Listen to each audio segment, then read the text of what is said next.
up to the front. Cool kids. Too sweet sign for the click. Bitch, you don't work there. Feel like I need a shower just looking Gotta at get you. ready. What the fuck does that mean? They ain't been the same ever since. What? Living pretty We well cut on the the head chairman. off. I ain't You're gonna be single for the rest of your life. Brock Lesnar on the beast. Look at the heat. Sleep flex and Look at the repeat. heat. Whole new swag with a pass on the tag. Coming live from the west to the east. Better recognize on the mouthpiece. See the power level got I get no bitches. Bringing content on the daily. Feeling like GRESH UNLEASHED. Hey. Ladies and gentlemen, boys and girls, non-binary pals, and everybody in between. Welcome back to the Gresh Unleashed podcast. As always, it is your purveyor of mischief, the voice that does the most, Gresh. And joining me as always is the queen of rebels herself, Suela the Bandit. It is flexing season as always, as this year is literally winding down. And all I can say is, ladies and gentlemen, welcome back to the Gresh Unleashed podcast. What's up with you, fam? Man, this time frame is going way too fast. And it's not slowing down for nobody. I swear I just said, hey, it's November 1st. Ready for shit. It's Thanksgiving next week. Right. Thanksgiving is next week. And it's like, dang, it's November 1st, and all of a sudden it's like 5 seconds later. Oh. It's November 17th. Then like, dang.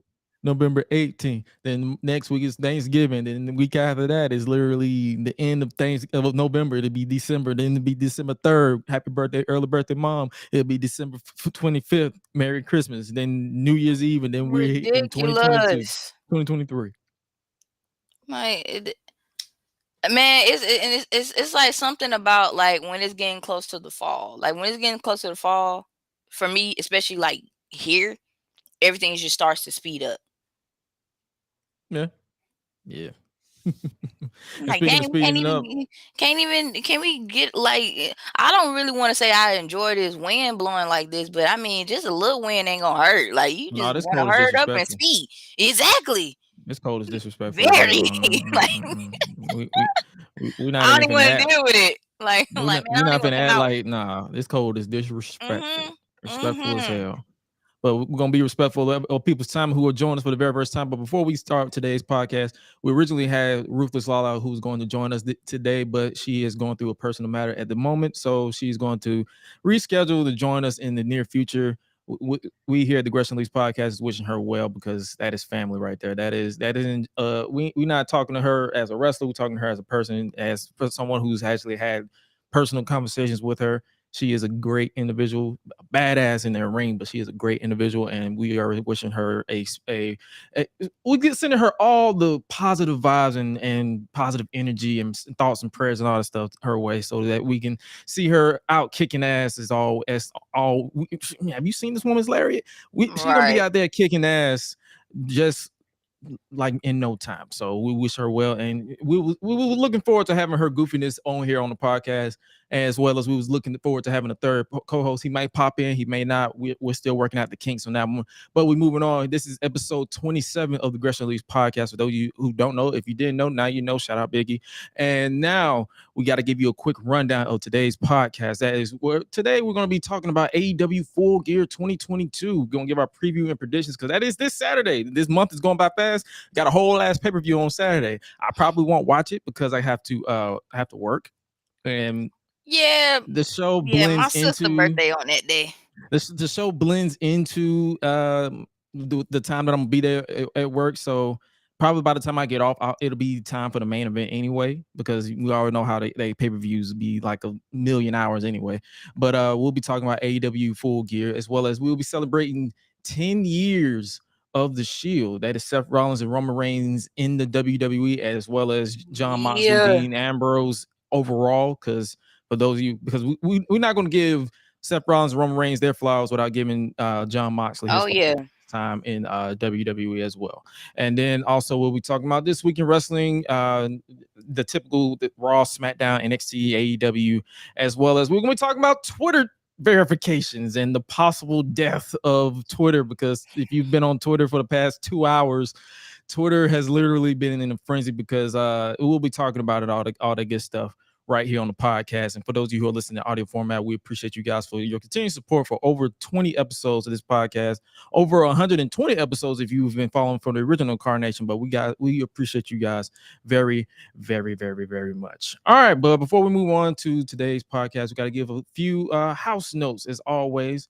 Shout out to our Patreon backers over at patreon.com/GreshDigital. We got the Patreon exclusive content is back as always, which includes the Watch and Vibe series where we react to a classic match or whatever we decide to watch. It can be a classic cartoon, whatever we throw on, we react with you. And the next one will be me reacting to Kurt Angle versus Jeff Hardy versus Mr. Anderson at Bound for Glory 10-10-10. For those who are new, it's just $1 to join. And Watch and Vibe is available for all tiers. And if you want to join the club, you can do so today. And we appreciate you guys for doing that. And the reason why I just said it's just me as we move on is because Suela had other ventures that she had to take care of. And that happens from time to time. Sometimes you get me, sometimes you might get her.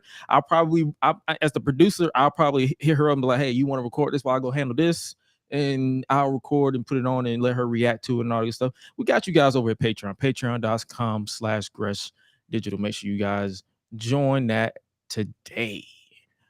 All right, let's start off. I guess we might as well just start off with Happy Shield Month, if you will. Let's talk about 10 years of the Shield in the WWE, or 10 years of Jon Moxley, Dean Ambrose as well. We're going to be mentioning him as well in this bunch.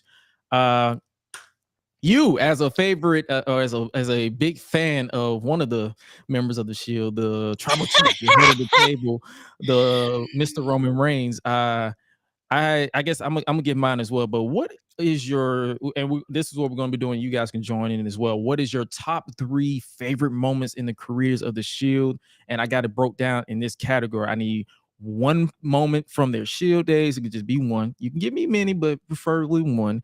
And then 2 moments from their WWE, AEW days, respectively. So like the reason why I did this is because Moxley obviously was in WWE as well as AEW as well. So I want to be like, okay, let's give 2, one for Dean Ambrose and then one for Jon Moxley to kind of balance it out. But yeah, we're gonna do that. I'm gonna start with you. So let's start with your first one moment, your one favorite Shield moment that you can think of. I try to give you time so you can write it down, but you got to go off the top of the dome because I know you don't write shit down no more for some reason. So let's put you on the spot. So what is your favorite Shield moment? Honestly, I love the debut, like from Survivor Series. Like when they first like came in, it just like jumped everybody. I was like, yeah, like I like them. I was like, who is this? Weren't you watching when the Shield, the NXT days? I did. Because I didn't just see them from like developmental, like too. I watched that a little bit. Especially like seeing like Dean Ambrose and Seth Rollins, like how they went at it for like a little bit. And I think that was before like Roman came along. So like just to see that, like it was actually pretty neat. I was like, oh, okay, like this, I actually like just like how the chemistry between Seth and Dean was like back when they like would fight it out and things of that nature. And then all of a sudden you got Roman that comes in, and like I think it was one of the episodes I was watching on Peacock, and they was talking about just like how they end up like breaking apart. But they were saying how like you have Seth Rollins had to like overcome some stuff as far as like his attitude when he first got in. And then you have Dean where he's trying to overcome like his frustration of, okay, like how quick I need to know, I need to get up here. I need to get on this roster like quickly. Like he was so anxious to like get there like and fast with no patience.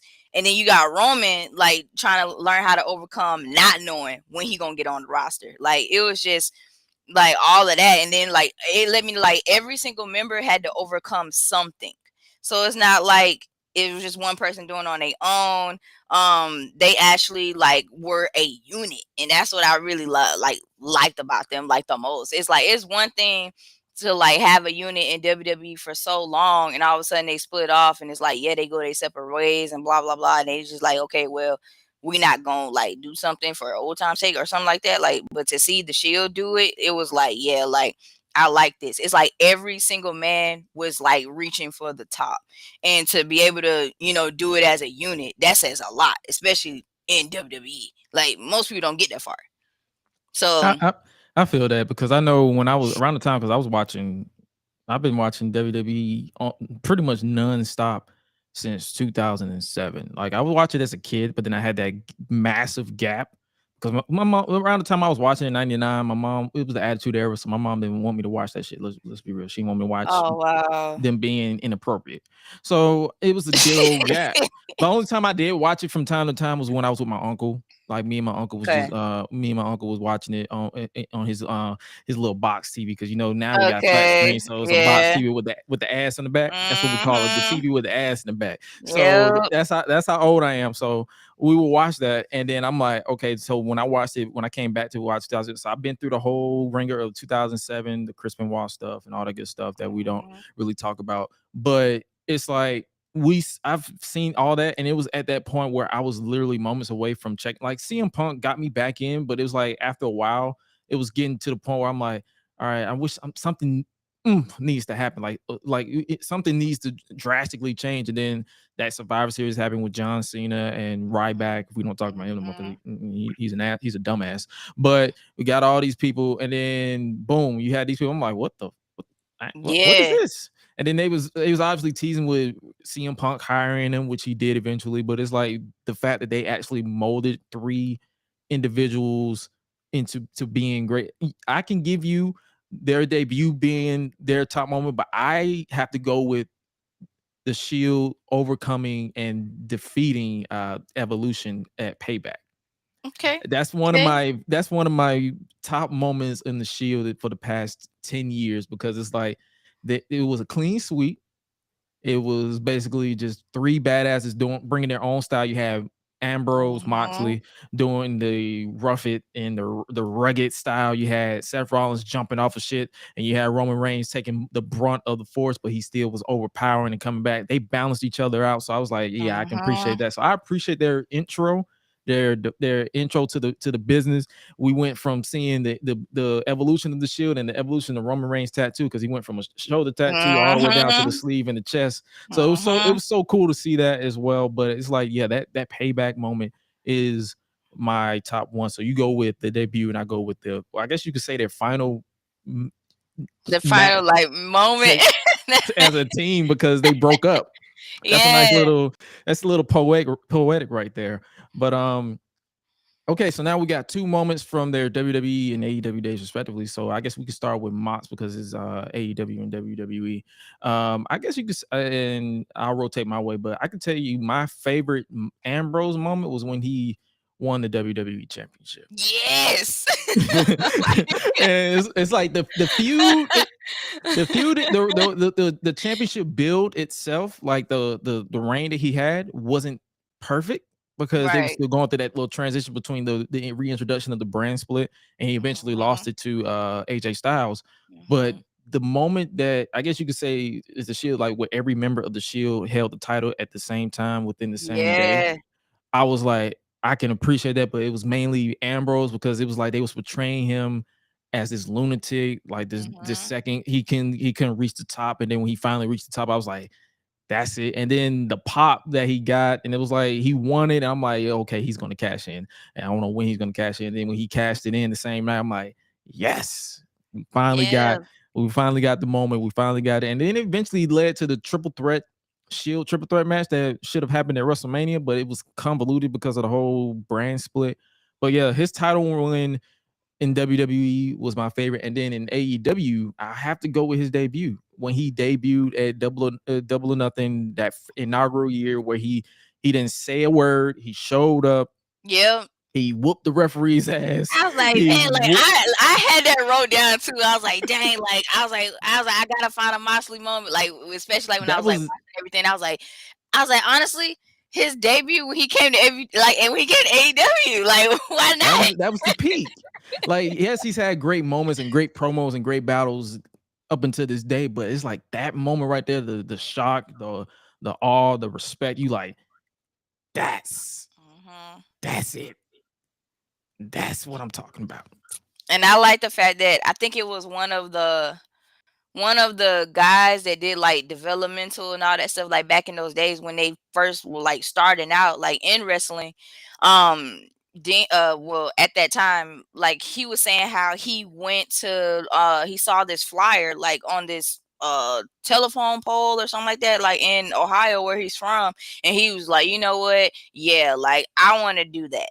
And then they were saying how like with him you never know what to expect. Like he is literally the definition of that. You don't know what he gonna do. You don't know what he's thinking. He will leave you in suspense. Like you don't know what move this man is gonna make. Like you just gotta deal with it. Like you know, you never see it coming. I was like, yes. So yeah, I agree with that. Like it's so much like, and I understand his frustrations with leaving WWE was creative and all that good stuff. But his time in WWE can't go unnoticed. Like wacky stuff aside, like I like my wrestling with shenanigans. Some people probably didn't like his character, but I kind of liked his character for what he did a little bit, like some of the goofy, stupid shit that he did. But it's like once I saw the other side of him in AEW, I'm like, that's it too. Like I enjoyed both runs. So like if Mox ever decided to go back to WWE in some way, shape, or form, I wouldn't be against it because I'm like, because I was one of the people who enjoyed his run. And I guess now that we talked about Seth, and I mean, since we talked about the Shield and Mox, let's switch it over to Seth freaking Rollins, the architect, the visionary, the revolutionary. So many nicknames, the Messiah, whatever you call him, the King Slayer, the King Slayer, the Beast Slayer, like burn it down, all the good stuff, the good and the bad with Seth Rollins. We just I guess you could say over time we can grow to appreciate what he brought to the table. Like he had his ups and downs, and most of it was because of booking. Like I can tell you, one of my favorite moments was him winning the Intercontinental title at WrestleMania, because that kicked off his 2018 Intercontinental title run. That was one of his best in ring wise. That was one of his best in my opinion. And it's so many great moments. Like I can tell you my least favorite moments, the Fiend feud. I can tell you my best moment is him basically becoming the drip god, the whatever he is now. Man, like he. I mean, this man went from Shield to just I said, come on, Vogue magazine, let's do it then. Like, come on. That man got fit for days. Calvin Klein at? Like. I gotta give up SWAT for a second. I got a kid now. I gotta look more appropriate, but still look like a cool dad at the same time. He look like a menace. Right? He don't look like a cool dad. He like a menace. That's in a good way. He's a menace to society. Right. Seth freaking Rollins is a menace. Like, I'm gonna look good doing it. What is your top moment of Seth Rollins for this past 10 years? Like what you can think of right off the rip, because he's done so much. Yeah, he has done a lot. I do like his moments, of course, like with Bobby Lashley. I like those. Okay. Of course, like when they actually like made him like the Beast Slayer when he went against Brock, so that was cool.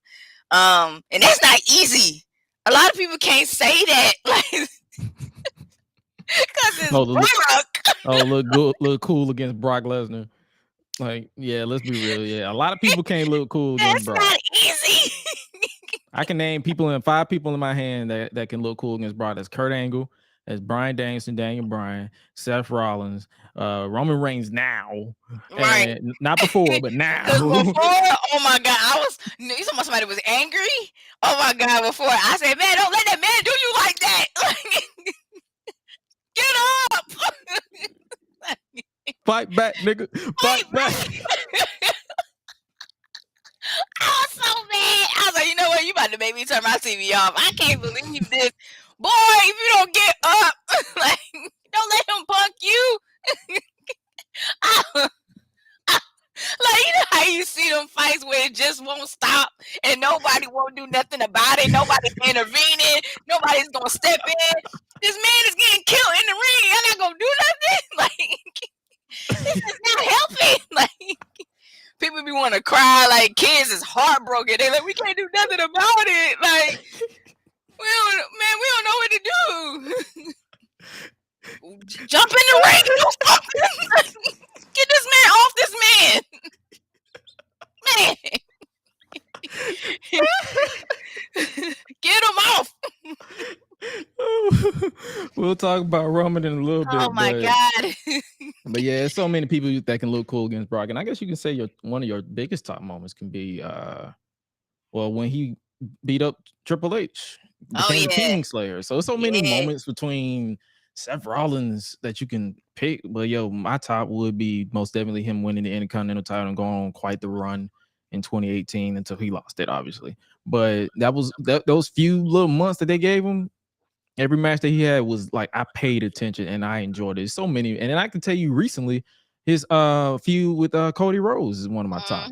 So it's like it's so many moments from each era of Seth Rollins. You got the architect, I guess you could say the future when he was with the Authority, the World Heavyweight Champion, when he came back as the Reclaim. What was it? Rebuild, reclaim. It was some slogan. It was that era, and then when he became the Kingslayer, and then he became the Beast Slayer, and then he became the Messiah. He had his moments there. It was a lot of. It was convoluted. The booking was convoluted with the Messiah gimmick, but he had his moments where it could have worked. Where he had AOP and Buddy Murphy and feuding against Samoa Joe and Kevin Owens, and then obviously. We're not talking about the Rey Mysterio feud because that feud went on forever. But and then he finally found his niche when he became when he had a kid and came back as who he is now. And it's like, and he's been like it's to the point where they literally have to turn. He was a heel, and now that I'm believing they're probably going to turn him babyface because he's been going that crazy. He was going that insane. And then I guess you could say last but certainly not least, as far as our top moments is the Tribal Chief, the head of the table, the Big Oos, the undisputed Universal Heavyweight Champion, the Goddo Mode himself. Undisputed. Everybody say God Mode, but I say Goddo because it's spelled greatness on a different level. Yeah. So it's Goddo. So it's not instead of God Mode, I say Goddo. It's a Goddo Mode. So he was greatness on a different level. I'm like, bro, you should have thought that. You should have thought that print through because yeah, that's Goddo. But I could tell you my seeing as we have two versions of Roman Reigns, I guess we can give one per version.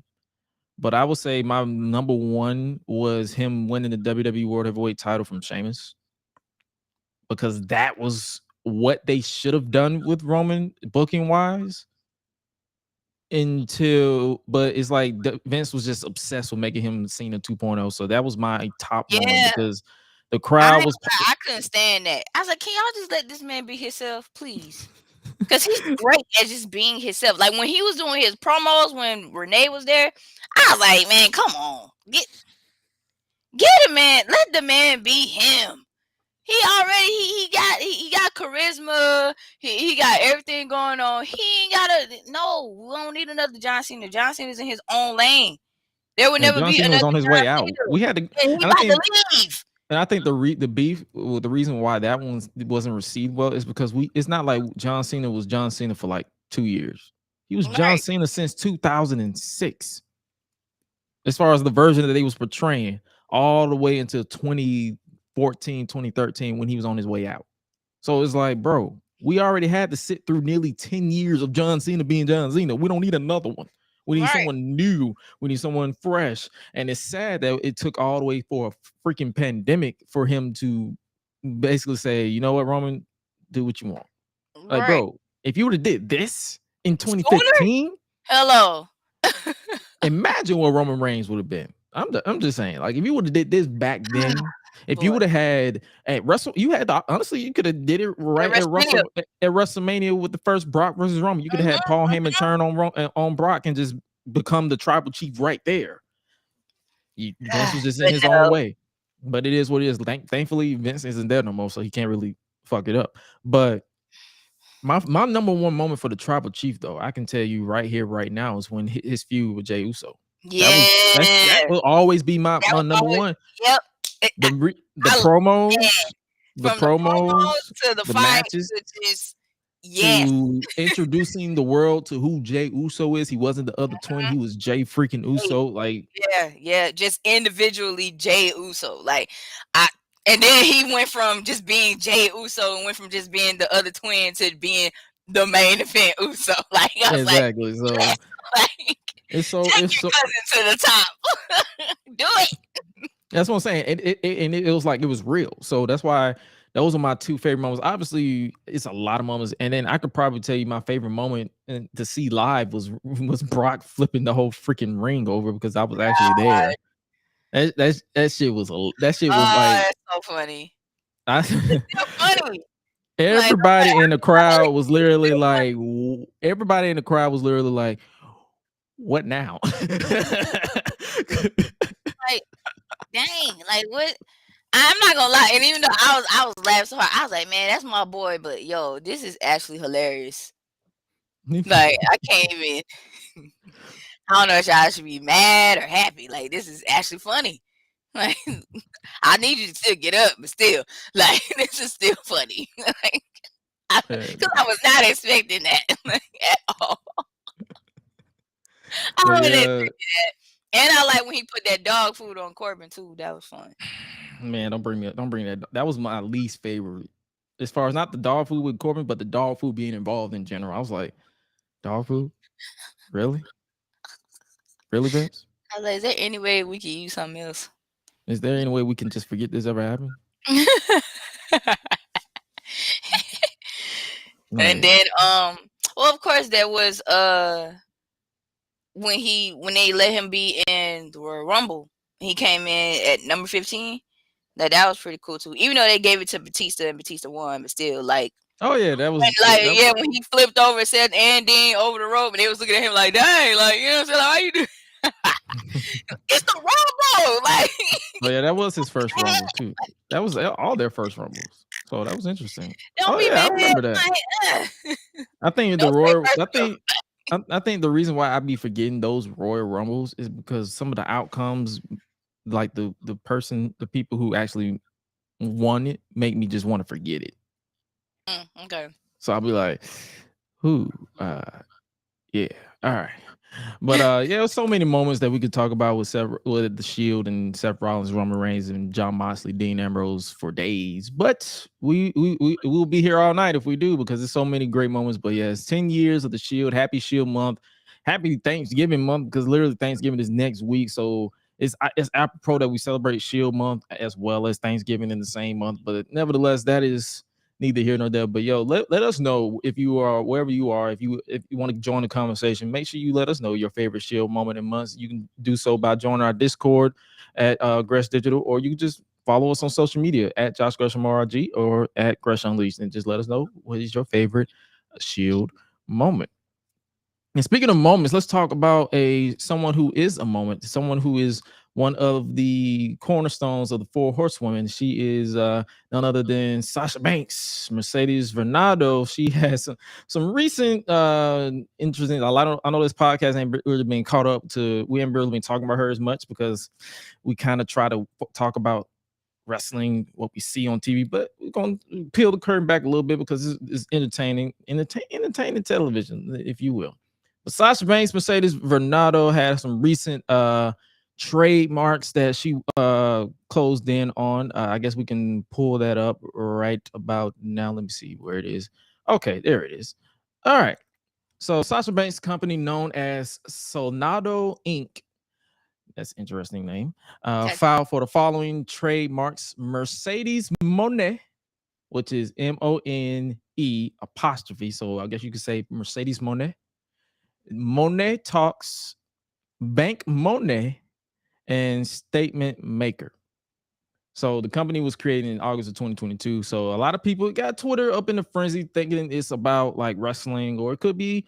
And I chimed in. I said, oh, this sounds like a good strain, like a nice little weed strain, if you will. And I said, please let it be a weed strain. Because if these are, and I ain't gonna lie to you, if these are her independent names, if her deal with WWE falls through and she just does not return to the company, Mercedes Monet, what do you think about it? This woman business. This is woman business, so I'm gonna let you give your opinion on it. Like, what do you think about these? Honestly, okay. I'm not against it. Well, before I get, rumor has it that she's supposed to come next year in the Rumble. That's the rumor. Are you looking at that spreadsheet that went around? You want that spreadsheet that's fake? That's fake as fuck. I said, I hope that don't play games. No, that's fake. I'm not finna. I can't. Let me make this PSA very, very clear, ladies and gentlemen. Please. Every year, every single year, around this time, around November, December, a spreadsheet always go circle around with the participants in the men's Royal Rumble and the women's Royal Rumble. And people fall for it every time. I just tease. I'm like, look, don't put out information, like, don't do no false advertisement. Don't, please stop playing. It is not real. This is not. It is not real. It is not real, because the reason why I say that, we're not going to act like even if it was real. Let's say it was real. WWE is not going to not change it. They're going to change it. So even if it was real, they're going to change it because it leaked. Because that's happened before. Like, I believe I saw one Royal Rumble where I believe they was testing graphics for Victoria, Tara in TNA, and I guess someone took a picture of it and it leaked online, and she was removed from the Rumble because it leaked. If surprises leak, they're going to change it. So if it's a legit list, they're not going to release it, bro. Like, and if it is, they're going to probably change it. So, but yeah, that list that you tagged me, that's why I didn't even respond. That's why I didn't even respond. Like, I said, is this for real? I was like, bro, don't. No, that was bullshit. I'm gonna need a little help because I'm like, look into this, because you can't play. I don't like. Okay, newsflash. I don't like being teased. So don't stop telling. Just get to the point. Stop playing. Do not play. You hear that, Bray Wyatt? Get to the point. Pastor Wyatt. Land the same, Pastor Wyatt. Get to the point. Honestly, I won't be against, like, whatever. I just want to know, like, what kind of business it is. Since she got, like, trademarks going on, I'm just like, okay, like, are we, like, when you say, especially when she said, like, Monet Inc. or I had to think about it, because I was like, we're talking about IN. It's Sonado. We're talking about INK. It's Sonado Incorporated. Sonado Inc. That's her company. So that's her independent company. Because when you are doing outside endeavors, you need an independent company away from a main company that you're tied to. So Sonado Incorporated is the name of her company. So they, how trademarks, like whenever and a lot of people will probably like, why do we care about trademarks? A lot of wrestling news and rumors, they always, if a trademark gets filed by a certain entity or name attached to a company, to a known name, we're gonna find out. It's gonna be leaked to the thing. But if it's wrestling related, I mean, if she's still gonna be a badass in the ring, I don't really care what the fuck. I'll just call her Mercedes. If you don't know how to pronounce her, like, a name isn't the be all end all of a gimmick. We literally believed a magical mortician turned biker back to mortician named The Undertaker was cool. That goofy ass name. If you think in hindsight 2020, that's a goofy ass name. We did. The Undertaker. Like, names do not make or break a person. I mean, unless it's a name that is so out of pocket, like Slapjack. Yeah, that's different. It is from Retribution. Then it's at that point where you just asking to be laughed at. But like, if it's a name like Mercedes Monet, Monet Talks, Bank Monet, which is probably gonna be like her finishing move or some shit, or it could be a string. We don't know. But at the end of the day, I mean, I won't be. You know what I'm saying? Like, I suppose, like, honestly, I'm just hoping she just, have the right people in place as far as, like, helping her push everything that she needs to be, like, pushed through for her company. I do wish her success. I don't want her to get herself so wrapped up to the point where, like, she ends up being in a spot that she can't get out of. That's what I don't want. But other than that, I mean, and I want to see what the company is about. Like, what she gonna, like, I want to see. Listen, Mercedes, if it's weed related and you need I'm doing this. Like you need to sponsor somebody. If it's weed related, you need to sponsor a podcast. Let me know. Let me know. I don't mind being like, bro. I don't mind plugging weed. Let's be real. This is a pro cannabis podcast. If you hate cannabis, then this is the podcast for you. This is a pro cannabis podcast. We all about getting high and having a good time. I'll tell you, especially when it's wrestling related, because I watch all my wrestling THC infused. That's all I'm saying. So do with that information as you will. But hey, if it is some CBD company, it do sound nice though. Monet Solutions, like Monet Solutions. No, that's the name I gave. You can have that. You can have that, Mercedes. I literally just said Monet Solutions for the headline. It ain't one of the trademarks that you trademark. But if you want to have it, you can have it. Monet Solutions. Yeah, the Monet Solutions is a good CBD fragrance that I can and I say fragrance because some people don't know what CBD is, and we're gonna leave it at that. But yeah, if it's weed related, I got you. I got you. Oh man, I will be your guinea pig when it comes to weed, because weed can't fuck me up. I fuck that weed up. That's all I'm gonna say. I fuck that weed up. I'll be the guinea pig. I'll be the guinea pig for the weed. Come on now, give me some free samples. Like I can test. I will test to let you know if this some goofy shit. Like if this doesn't do nothing. If it doesn't do nothing to me, listen. I smoke everything, and I smoke a lot of stuff. If it doesn't do anything to me, then it ain't work. It ain't real. It's just smoke that has nothing. That does nothing to me. That's what I'm saying. It does nothing to me. So whatever. But yeah, wishing her success in whatever her future endeavors do. But hopefully she comes back to wrestling, because if it's WWE, whatever she decides, she's one of the best in the game. It is a SmackDown misses you if you go back to WWE, because buddy, we're gonna talk about SmackDown, but my God, SmackDown has been ass in the women's division with anything with Ronda Rousey in it is kind of ass. Yeah. But speaking of ass and dick eating though, let's talk about verification. Twitter people dick eating for Twitter. Yeah, Twitter. Oh, Twitter might die. Man, I haven't even been on Twitter. Like that's the funny part about it. I'd be like, nope, not gonna waste my breath. Not today. What's been your thoughts on this Twitter blue, and where you had to pay $8 for Twitter? Doing too much. Because when I spent $44 billion, nigga spent $44 billion for what? Like for an app. For what? For what? Everybody gonna do the same thing. And now it's reports that he might end up giving it to somebody else as far as being CEO, because I'm guessing he was a billionaire that was bored and just bought money. This is what I'm trying to understand. Message to all these billionaires: if you got all this money and you're bored, you can literally go buy 1 million houses and give them to people. You can, or sell them to people. Whatever you do with your money, you can go invest in properties, and you can go invest in ending world hunger. You can do so much shit instead of spending it on apps that you don't know jack shit about.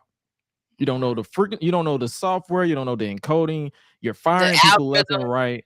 You don't know the algorithms and other stuff. You just literally buying it just to buy it because they're silencing people, like free speech. Look, I've said this a million times on this podcast, and I'll say it again. Freedom of speech saves you from the court of law. Well, freedom of speech does not save you from an ass whooping. That's all I'm saying. You can do with that as you will. But yeah, according to Twitter closes all of its office buildings as employees resign in mass. For those of you who want a good laugh, let's laugh together. Hundreds of Twitter employees have resigned in mass following Elon Musk's ultimatum that they commit to what he has dubbed as hardcore Twitter 2.0. This is according to IGN.com. Kat Bailey. She wrote an article on this situation. The employees had until 12 p.m. PT on Thursday to select yes on a Google form to the question of whether they wanted to stay at Twitter, according to reports by The Verge and New York Times, among others. Instead, employees began posting farewell messages to what has been described as an avalanche of salute emojis. So basically, they said, "Fuck you, Elon. We out." Yeah. The employees were previously told they could sign on for Twitter's exciting, quote unquote, exciting journey or take severances and transition away from the company. As the resignations poured in, tech journalist Zoe Scheifner or Scheifer, excuse me if I got your name wrong, reported that Twitter has closed all of its office buildings and suspended badge access. Scheifer reports that Musk and his leadership team are terrified that employees will attempt to sabotage the company and that they are still trying to work out which employee they need to cut access for. According to Scheifer, the offices will reopen on November 21st. Twitter has been racked by departures and layoffs ever since Musk purchased the company less than a month ago. It has coincided with a disastrous rollout for the new Twitter Blue verification subscription strategy, which has been updated and amended multiple times. Meanwhile, Twitter seems dangerously close to running afoul of the Federal Trade Commission, the FTC. Earlier today, okay, we're not going to get into the political of anything. I don't really care about that. With more than half of Twitter's 7,500 member workforce have resigned or have been fired, it's unclear whether the platform will be able to recover. I'm not pressing the button. An employee was reported by The Verge to have posted in Slack, "My watch ends with Twitter 1.0. I do not wish to be a part of Twitter 2.0. So basically, Twitter is about to go bye-bye. It's about to die. And I'm gonna be honest with you. It's been a nice ride for Twitter. It's been a nice ride. I peaked with this tweet. Right here, which was Randy Orton might be straight, but that RKO is bisexual. I peaked. Everybody started following me in droves because I just said something out of pocket. I met a whole bunch of nice people up in there. The Public Enemies podcast. I met Lovely Laveau, Ruthless Lala. All these people I met through Twitter, just because either some people got confused, thought I was Jonathan Gresham. Some people probably I said some shit that they enjoyed and they just start following me. And I've let people know that I'm a laid back individual. But if you haven't already, you can follow me literally on Instagram, Facebook, Twitter. I mean, fuck Twitter. It's about to die. But I'm everywhere. Literally just search Josh Gresham RG, Gresh at Joshua Gresham RG. And if Twitter doesn't die, just forget I ever said it. But yeah.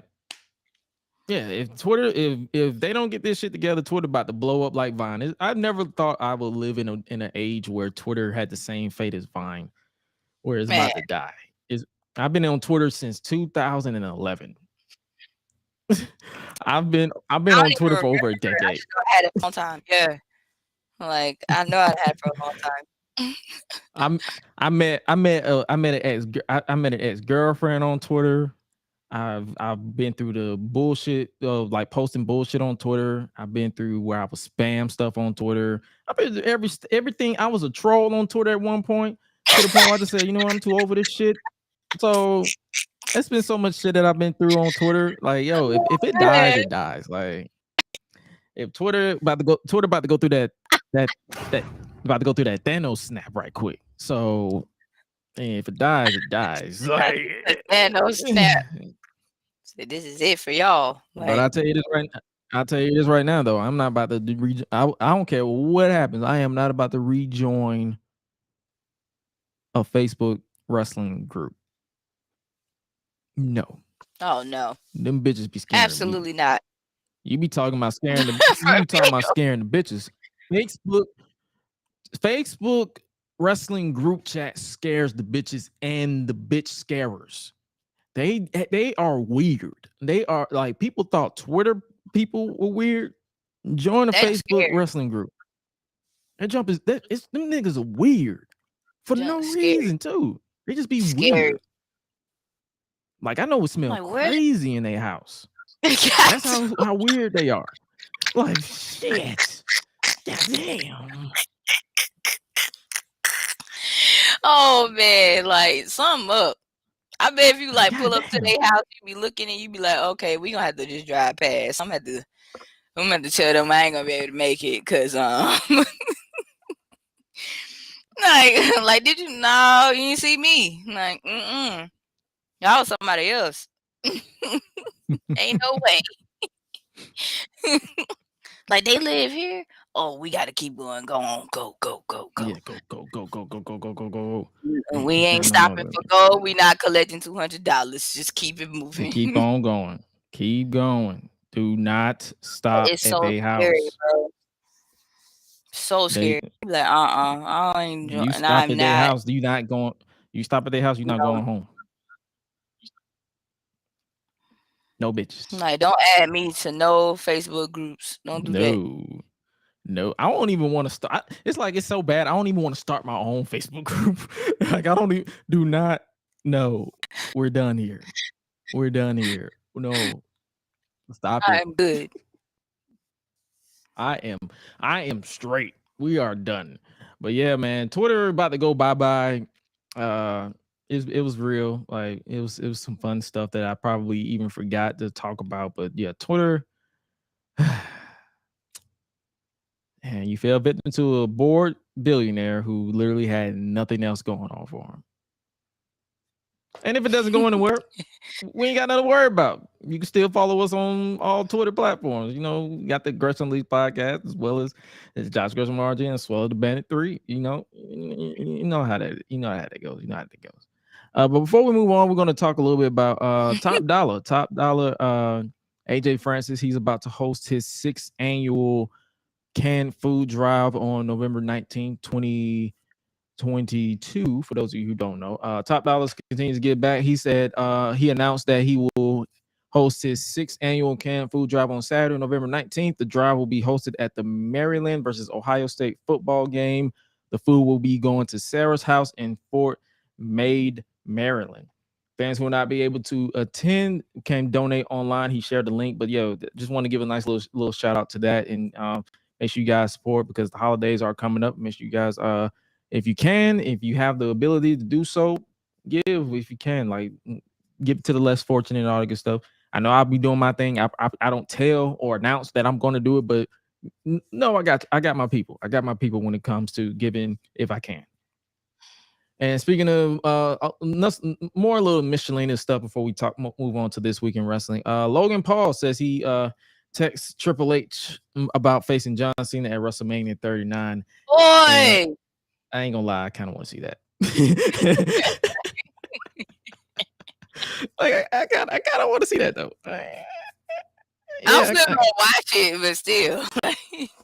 Like I kind of want to see, like if he's not as injured as if he's not as injured as he thought he was during following his injury at Crown Jewel, I kind of want to be able to see it. I kind of want to see it. For those of you who don't know, Logan Paul on his Impulsive podcast said, "That's my dream. I've proven the model twice now. I've proven the model of headstrong, capable internet kid versus a GOAT, top tier industry leader, Floyd Mayweather. That worked.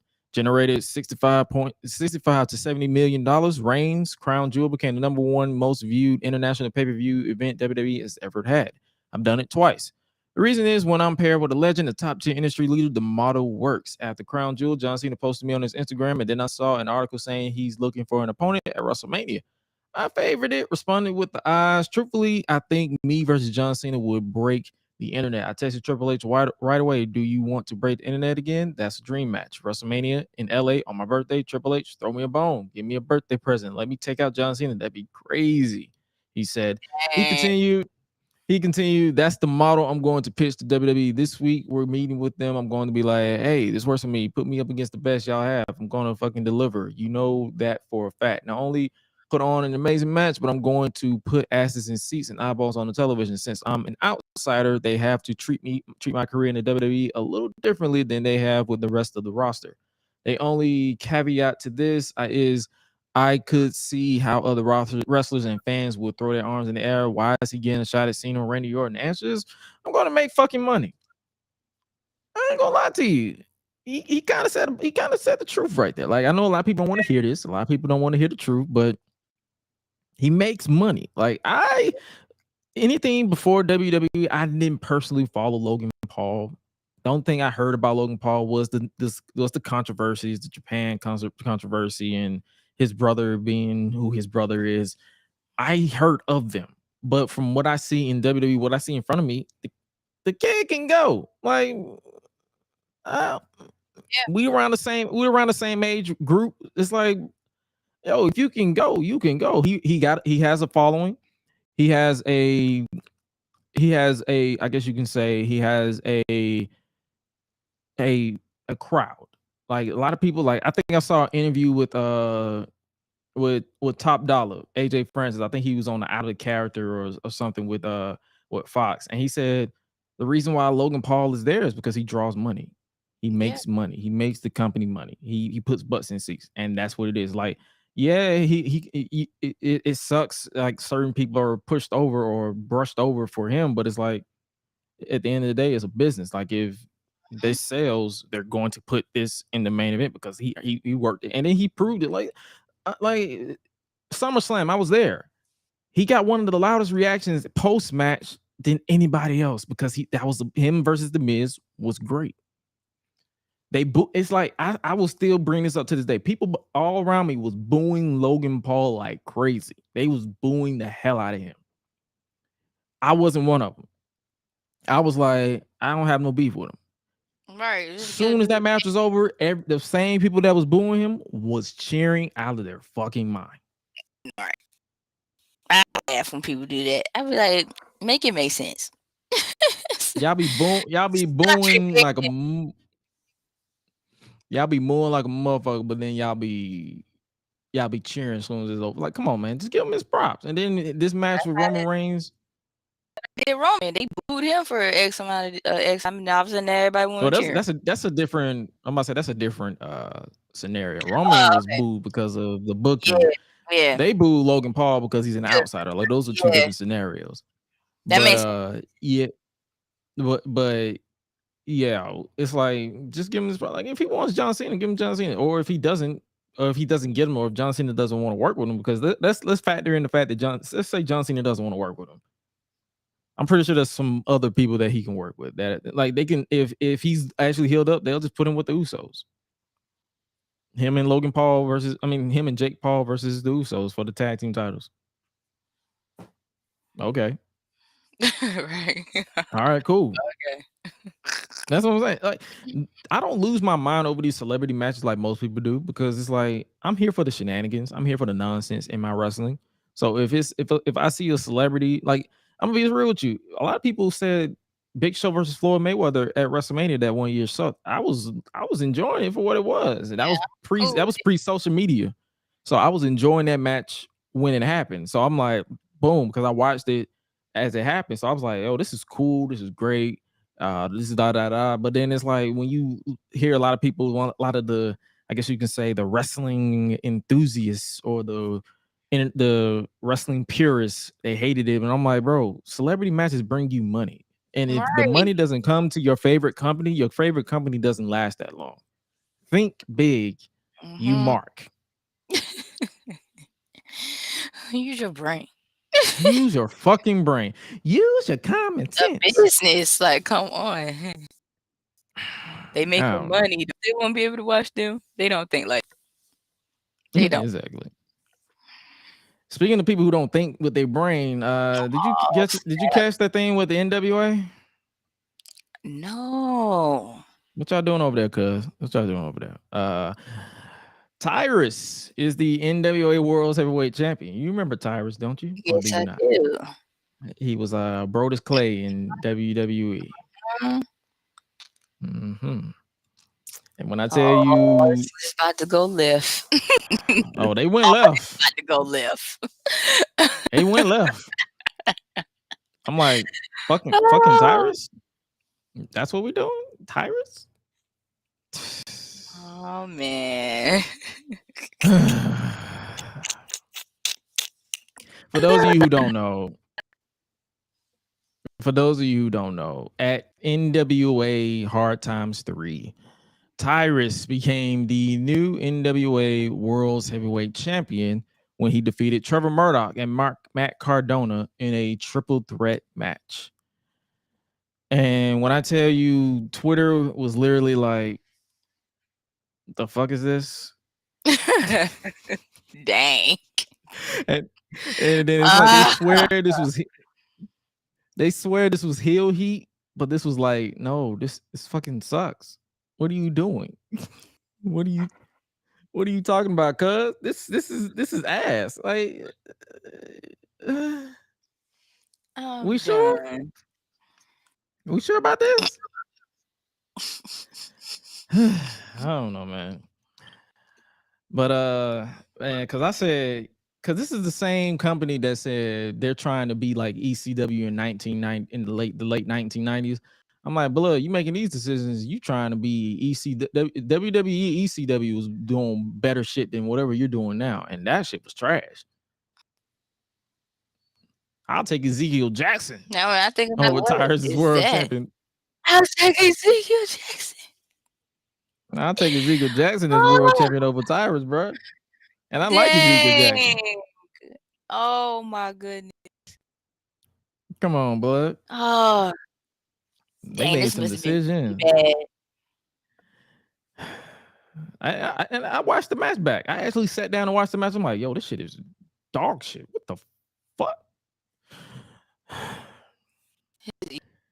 It must have been very, very horrible. Yeah, don't waste your time. Don't waste your time. Don't waste your time. Don't waste your time. Do not waste your time watching that shit.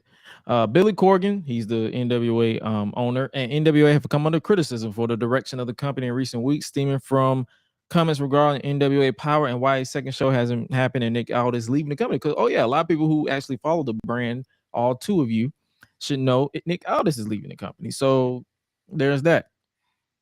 The decision to put the title on Tyrus has been met with his own criticism from fans, to which Tyrus took to social media. He actually responded to the fan criticism. He said, I know the woke, I'm saying this in his voice. Matter of fact, I'm going to say this like I actually say this. I'm going to say this properly. I know the woke haters troll for cheers.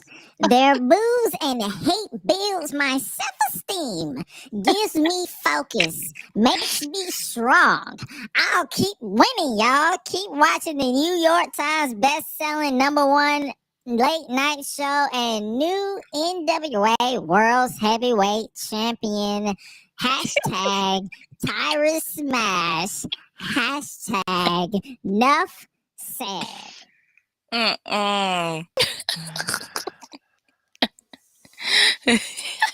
Go to hell. Go to hell. Go to hell. Go to hell. Go to hell. Boy, if you don't get your ass on up out of here. The woke people. Hey, bro, what is woke? Like, bro, you trash. Ain't nothing woke about that. We got eyes, motherfucker. You suck. Dang. Like, bro. Dang. Yo. You fucking suck. There's nothing woke about that. We have eyes. From the clips that I watch, I don't look anybody 25 and like anybody between 25 and 30 do not watch that shit. You got to be 45 and 50 to be watching NWA. Nothing is appealing about NWA. Nothing. So what? Dang. The woke people, like, bro, because I'm pretty sure you don't get on Twitter like that. But I put a tweet out when this happened. I said the only Black NWA World Heavyweight Champion we acknowledge is R-Truth. The reason I put that tweet out is because I was that day old when I found out Tyrus is black. I didn't know that motherfucker was black. I thought he was white. I thought that motherfucker was white. I did too. I ain't gonna lie. I'm like, bro, you look white. And they said he had black. I'm like, what? You black? You all right. We'll all right. But yeah, and then I'm pretty sure you know how that went, because once you get 300 likes, after you get out of the 300 range, it don't peak the algorithm, and those people get on Twitter and start commenting. Because I think I replied to one comment where it was like, oh, they don't like him because he's Republican or something like that.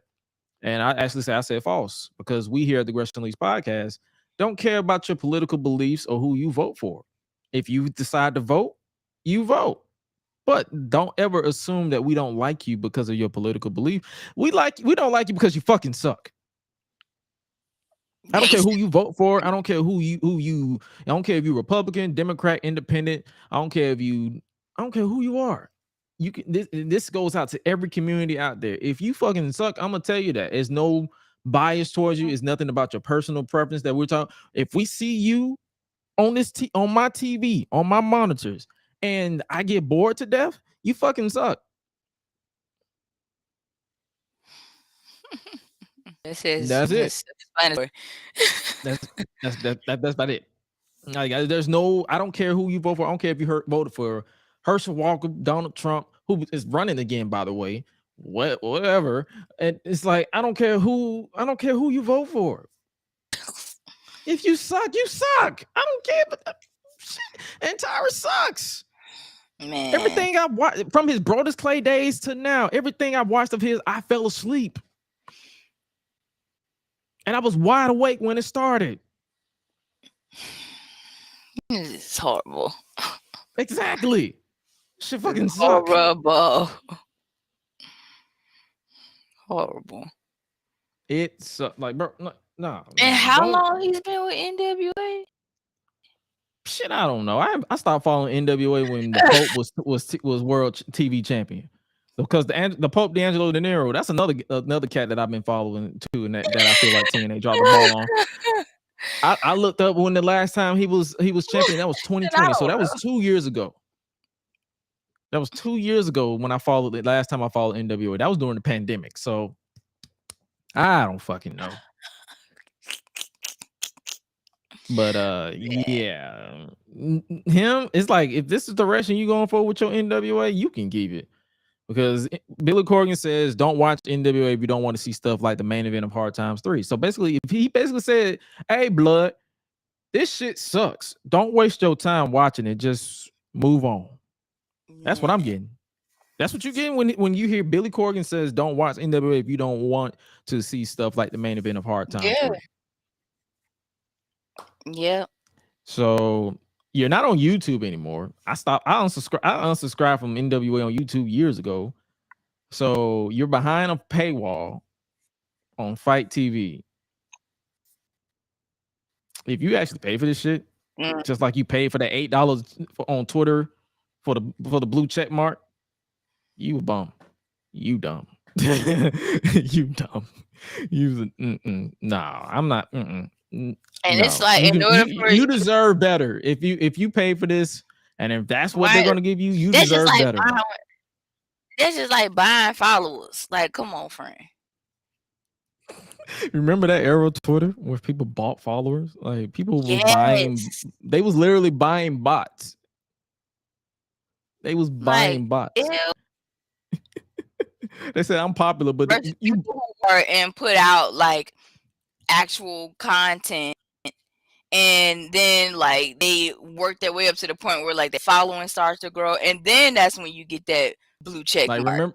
Remember that on Instagram they made an app where you had to like a picture and then you started getting a lot of likes on your post. It's so much shit it's so much shit that I was seeing for how long I've been on social media that I'm like, when you brought it up, I'm like, yeah. So yeah. But nah, I'm good on that. Billy Corgan, you can keep your NWA. Nick Aldis, if you decide to leave and you go to AEW or Impact, hopefully you kill it, because he put a dead brand on his back for however long NWA has been revived, and then this is what they do with it. And I'm like, see you. I ain't got nothing to talk about. I ain't got nothing to talk about at all. But NWA blood, what y'all smoking? All right, let's talk about. Yeah, I don't know what they talking about smoking, but let's talk about Stone Cold Steve Austin, because apparently he was in the news as well, if you will. Stone Cold, the Texas rattlesnake was in the news and rumors, because according to Fightful Select, Stone Cold Steve Austin was offered another match since the WWE regime change, and more than likely that will probably take place at WrestleMania 39. Okay, so here's another little fun thing between you and I. If true, who should Stone Cold Steve Austin face if he returns at WrestleMania 29 next year? Who do you think? Like I already know you probably gonna say you don't have to say the top people. Like this is a one-off match. Think similar to Kevin Owens, who like from last year. It was basically a one-off match, something to get Stone Cold like for nostalgia purposes. Like I've seen Stone Cold Steve Austin versus John Cena. I've seen someone idiotically suggest Stone Cold Steve Austin versus The Rock. Like they didn't have 3 brilliant matches at WrestleMania already. Fuck no. I've seen so many suggestions, and I'm kind of leaning towards the John Cena versus Stone Cold Steve Austin match because it's kind of like he was the face of his generation. John Cena was the face of his generation. You can kind of do like a one-off icon versus icon match again. Yeah, that won't be bad. Honestly, that won't be a bad way to go. I can't really think of anybody. I mean, someone suggested that it'd be Austin Theory versus Stone Cold to kind of continue from their feud from last year. And he gonna pass out. But that's not a good look. I can't. Yeah, no, I'm good. I know how that's gonna turn out. But watching it. He's trying to get his Atlanta card back. He's trying to get his Atlanta card back. So man, box that privilege for me. Bye. Like no. He's trying to get that Atlanta card back. Like I guess. No, not with me. Not getting that back. He's trying to get it back. No. To me, it's been one and done. No, like you ain't getting that back. But honestly, I wouldn't be against like icon versus icon. I won't be against that either. Like Stone Cold versus John Cena. If they can do Stone Cold versus wait a minute, hold on. Before I throw this out, is Edge still on Raw? He's part-time, so I'm pretty sure but not really anything. Yeah. So I won't be against that match either for Edge. But you know, who knows? I've never thought about that match. Like I won't be. It would have worked if Edge was still in Judgment Day. I don't know what he's doing. I don't know if he by himself. I don't know. Nobody knows. I don't even know. She's like, I don't fucking know at this point. I do not. She's like, I do not. I don't know this shit. I do not know. He's like one of them people that disappear and come back right now in my book. That's what I'm saying. He's part-time, so he's basically Roman. He disappearing, coming back, disappearing, coming back. Like I'm saying, it's basically Roman, like at this point.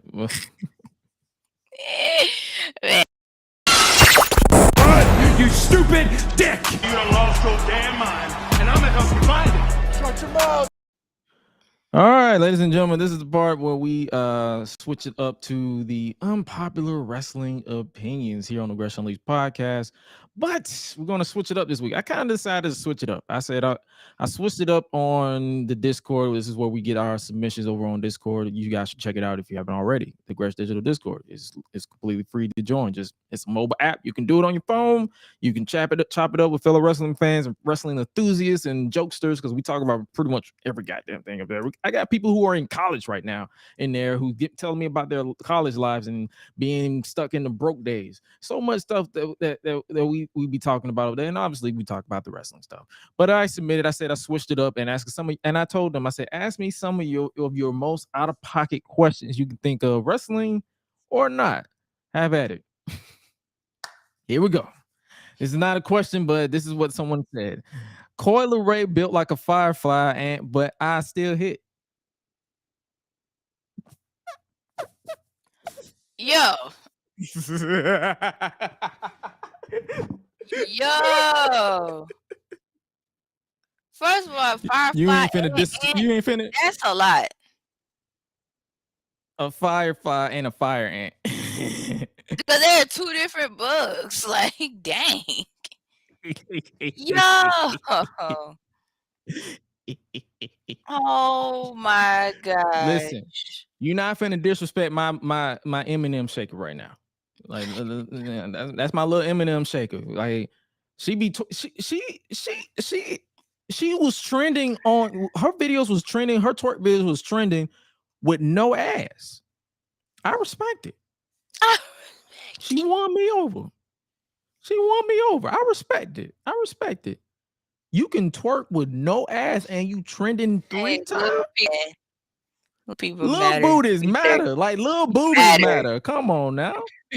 Little asses matter and little boobies matter. Come on, man. We pro little boobies up here. I like to get hit. I like to get hit. I like to get hit in the face with a titty once or twice. But little booties and little boobies matter. Like, man. Let's just put it out there. Oh let's my just put goodness. it out there.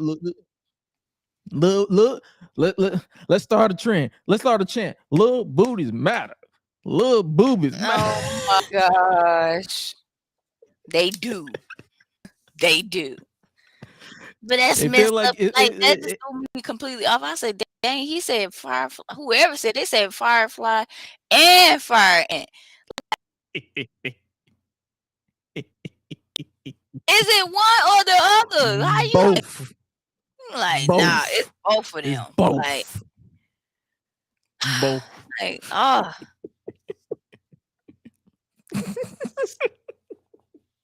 I know some of y'all be like, yeah, little booties matter. Hey, ladies and gentlemen, listen to me. Little booties matter. Little boobies matter. I know it probably feel like you rubbing up against an iron board when you have sex with them, but Not an iron board. Oh wow. They still matter. They still matter. Man. And said she's offended because she's tiny too. That's funny. She's a little offended because she's tiny. She's a little offended because she's tiny herself. So that's so funny. It's the fact he said the iron board. That's hilarious. She's like, when she says that's hilarious. So when she says that's hilarious, she's basically telling me to fuck you. So I'm probably gonna hear about it later. It's all right. Who she's do you smaller think than me, so it's like I'm not against it. Did you see that post where someone confused her with Sasha Banks because she had blue hair? Yeah, I did. Told some, here's Sasha Banks. I think it was like for Halloween or something like that. She was at Megan Thee Stallion. Sasha Banks. But yeah, somebody was like, "Here goes Sasha Banks." I said, "No, fool, that's cool." That's Coyle Ray. Like, bro, I know that little M&M shaker anywhere. Come on now. Ray. I know my little M&M shaker anywhere. I was like, yo, that's Coyle Ray. I know that little M&M shaker anywhere. Can't nobody tell me that when she shake her ass, it don't look like the little it don't sound like them little M&M shakers that you be like. I'll be trying to tell y'all, like, yo, that's my nickname for a little M&M shaker. She my little M&M shaker. Oh man. I was like, man, if this junk ain't trending, I don't know what else to tell you. Like, I was like, this man dirty, got M&M shaker. I was like,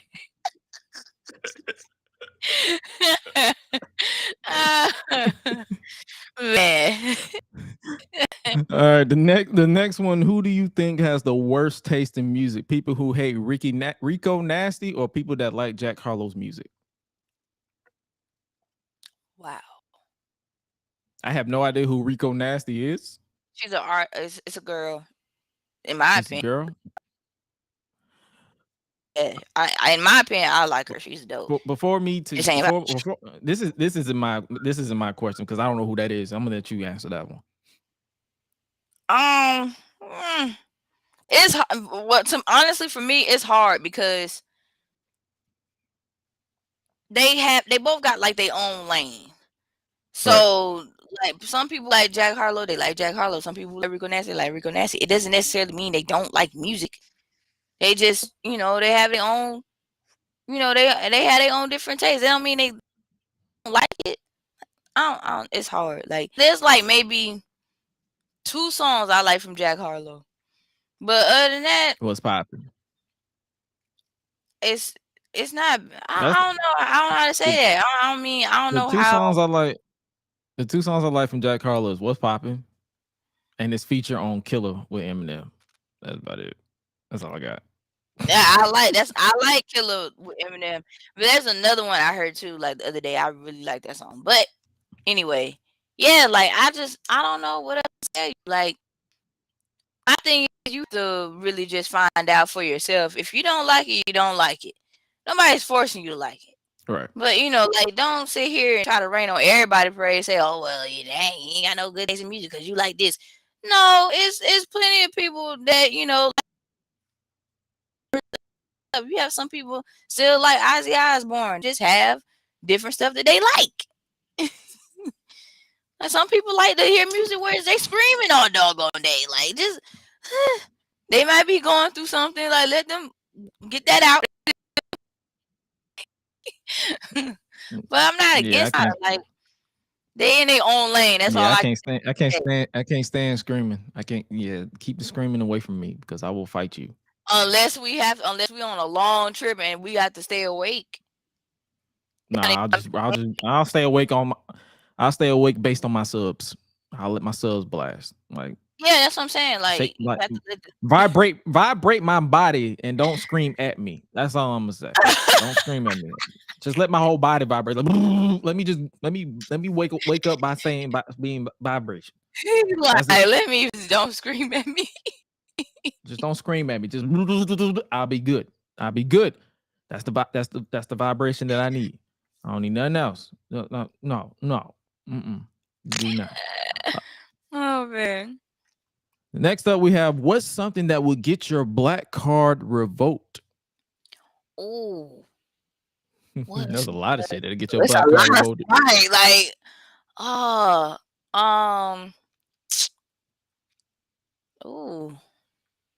it's a lot. I can't even. Man, it's so much. Not knowing how to make sweet potato pie. Not knowing how to make mac and cheese. Not knowing how to make mac and cheese. Not knowing how to make Kool-Aid. We're trying to keep this food related because if we go too political, then it gets all convoluted. We're not trying to do that. If you know how to make Kool-Aid, then I got to question who you grew up with. And if you acknowledge black women as black chicks, I got to question who you've been around because we don't acknowledge our black queens as black chicks. We don't. Or chicks at all. That's that white. That's that white bullshit. White bullshit. We don't even say chicks. I don't like these white and if chicks. If we do say that though, that means that we trying to fight. That's what that means. If we say that, it's disrespectful because we be like, okay, back up off me, chick. Like then that's a black woman on black woman thing. We talking about some black brothers. So like black brothers, if you call a woman a black chick, then you are not your card is on probation. And if you 90 days. 90-day probation if you call a black woman 3-month probation. And if you want to and honestly, I think some people will tell you if for your black card to be revoked, you will have to lust after a Caucasian woman, but not but dismiss a melanated black woman. So that can get your black card revoked because if you want to disrespect a black woman, but then turn around and not be you came from a black woman. So. Yeah, that could easily get your black card revoked if you disrespect towards a black woman. I don't care what it is. Like, yo, we're gonna show respect to them. That's all I'm saying. So it's a lot of stuff that can get your black card revoked, and most specifically, if you just an asshole to your own people, that can get your black card revoked because we don't fuck with you. And you ain't seen Boys in the Hood. Ricky, cause boy, if I say y'all ever seen a dead body and you don't know where that came from, get out. Just go. Don't look at me. The door is right there. Just go. At this point, I can't even talk to you. And another thing, if you have played Mortal Kombat and I give you all these list of characters and I tell you to pick one who was your go-to and you don't know who your go-to is, out. You're a suspect. Get out. You're done. Suspect. You're fired. Suspect. I ain't talking about the new one. I'm not talking about the new game, the one when they let the Terminator and the Joker come in and no. I'm not talking about that. I'm talking about the original. If you don't know your characters, and we can't conversate. Just can't do it. You don't know members of Wu-Tang, we gonna have issues. Like, we're going to have issues. Don't be trying to name me ones. No, I need you to know. Like, and if we say if we say name your favorite black artist, and you just for some, it's like we're not disrespect. It's not disrespecting them. But if your only go-to is Biggie and Tupac, like we tell you to name a lot of black artists, those are your only two go-to, and you don't know nobody else. Yeah, it's about time. No. Because I already know if your only go-to is Biggie and Tupac, then I already know you've been just watching documentaries. You don't know what their music is. You probably couldn't even tell the brothers apart if you put a picture next to them. Get your ass out of here, bro. Get the fuck out of here. Get out. And then the last is certainly not least, because this was brought up, I'm guessing. If R. Kelly gets released, would you go to his concert? No. Who asked that question? I'm not finna put him on the spot. Okay. Because I was finna get on them. You can get on him because I was finna be like, where my phone so I can have, we need to have a patient. Like, have you seen? You can get in Discord right now. You can get in Discord right now. You can go to the Unpopular Opinions. You can go right there. It's public for people on the Discord. You can go see who did right now, but I'm not gonna put them on the spot on the podcast. I'm not going to that. I ain't gonna lie to you. Even if it wasn't R. Kelly, I'm not going to no concert. I don't fuck with concerts. I've been to 3 concerts in my life. Oh, okay. Been to 3 in my life. Never want to go again. And the reason why is because one time I was up close with somebody, like it was a whole bunch of us jumping around and all going crazy and all the stuff with the music. And this one dude put his arms up. I kid you not, all the hair in my nose just burnt. Like his armpit. His armpit was just, oh shit, I hit my mic. His armpit, I was done. Like blood. No. Whoa.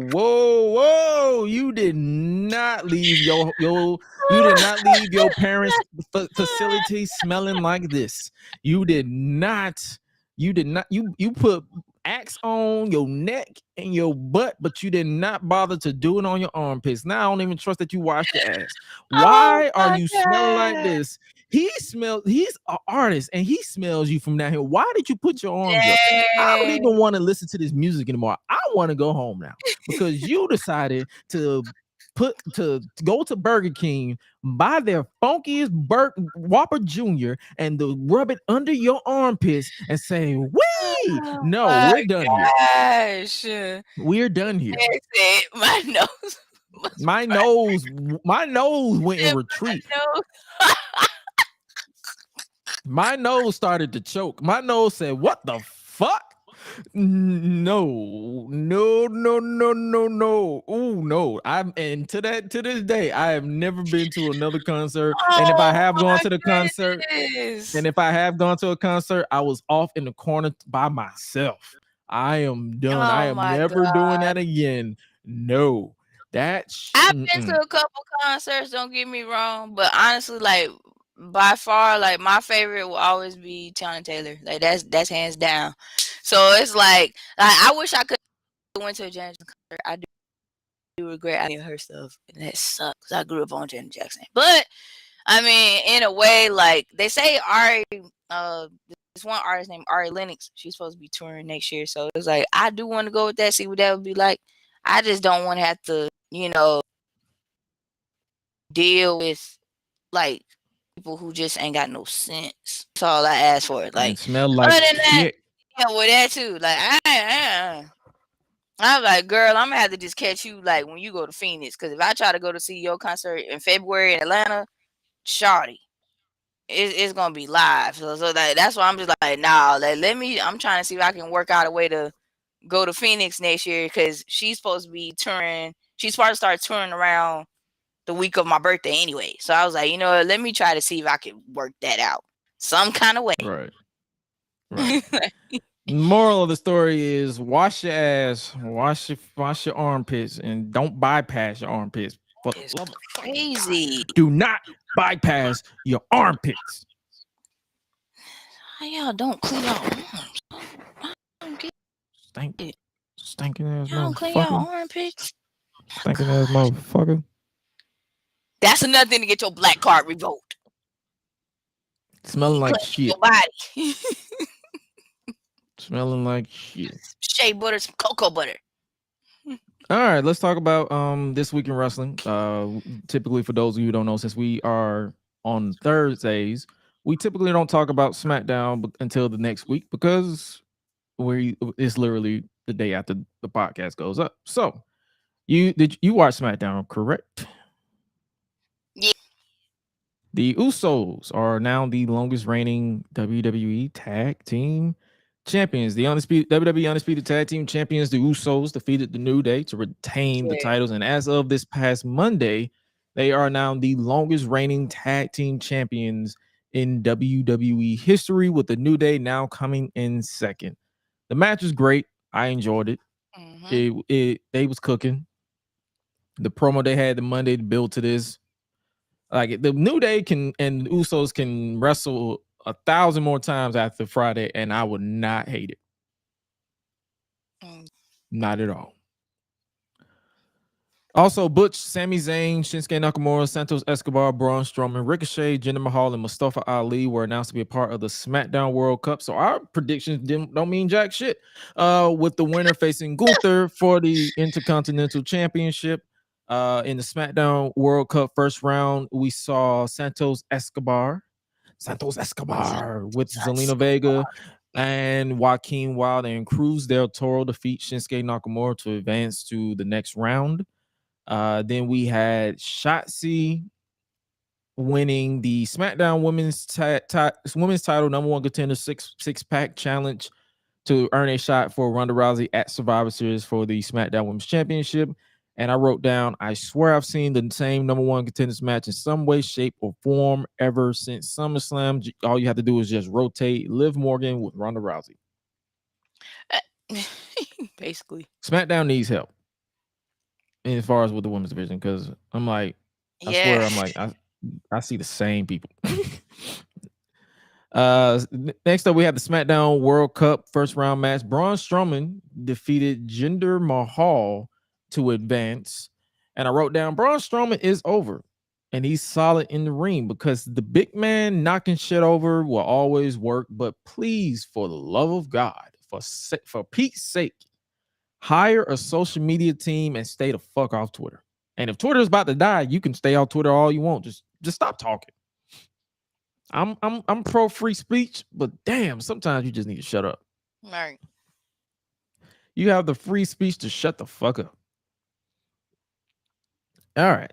Before a match between Zelina Vega and B-Fab, the Viking Raiders, Eric and Ivar, made their return and attacked Top Dollar, Ashanti Diadonis, Cruz del Toro, and Joaquin Wilde. The mystery woman that joined them was this woman.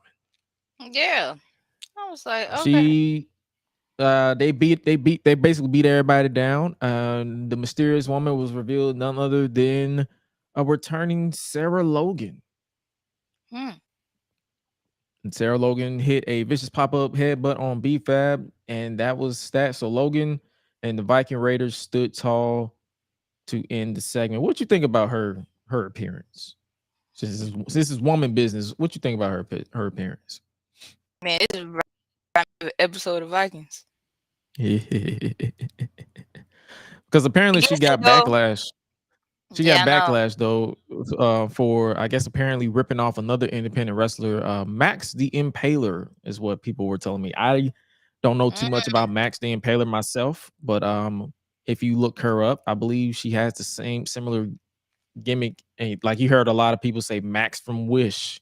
The rip off, like Max the Impaler Light and stuff like that. And I had people actually message me who don't even watch wrestling because I post clips on Instagram from the GRESH UNLEASHED Instagram page. They asked me if this was blackface.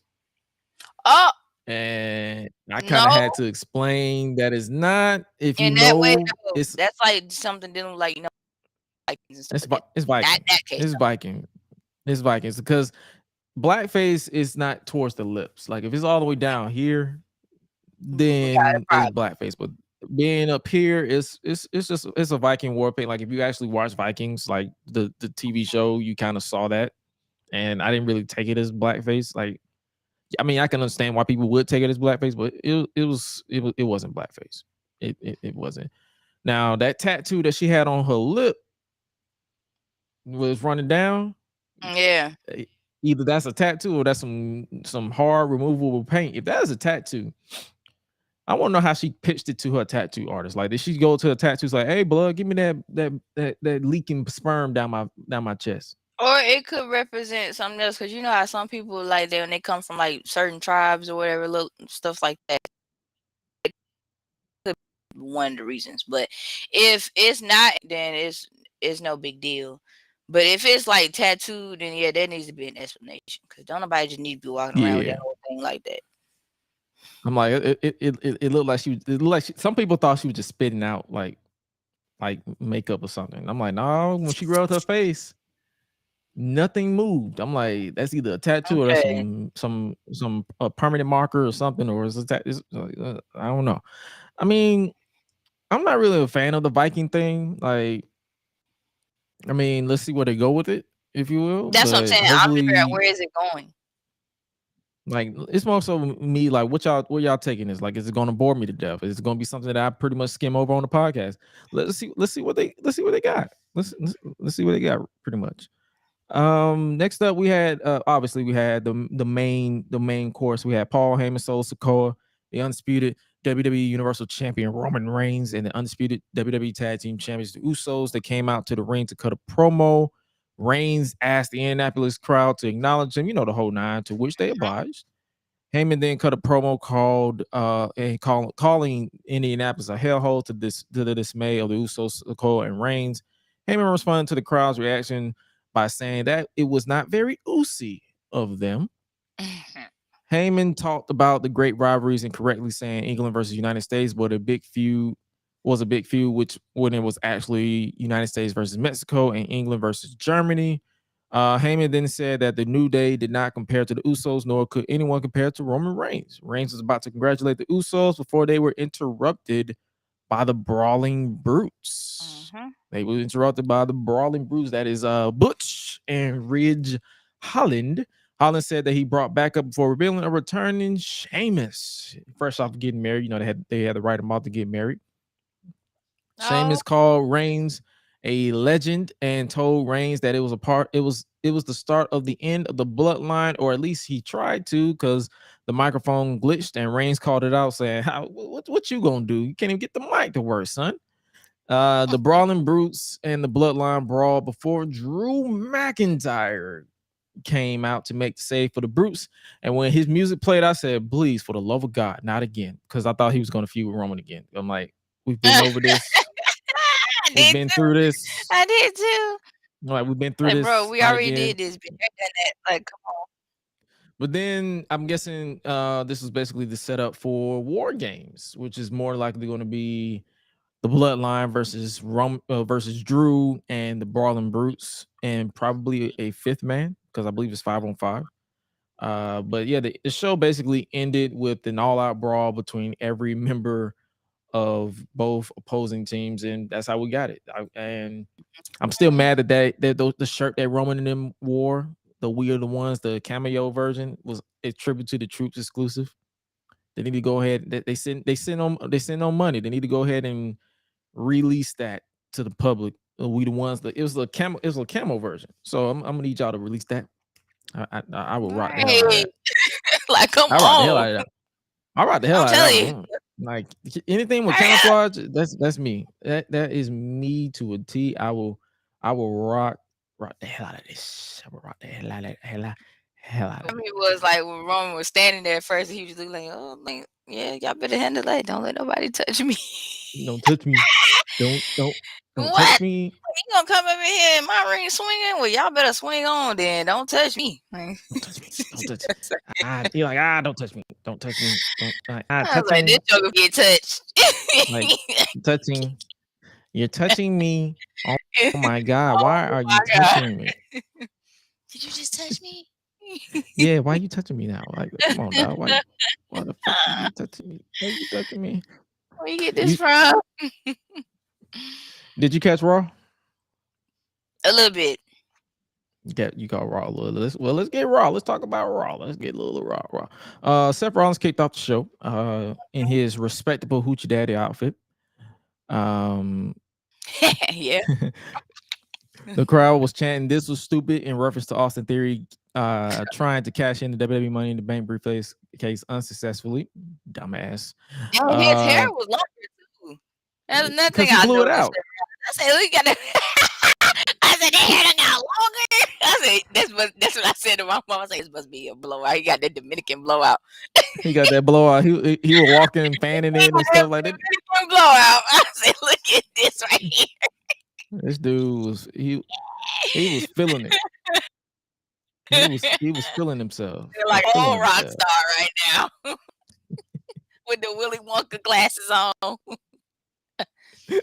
Oh man, I was like, oh, this is great. More notes. Bobby Lashley still pissed off post Crown Jewel match against Brock Lesnar. He has his eyes on reclaiming the U.S. title, but first.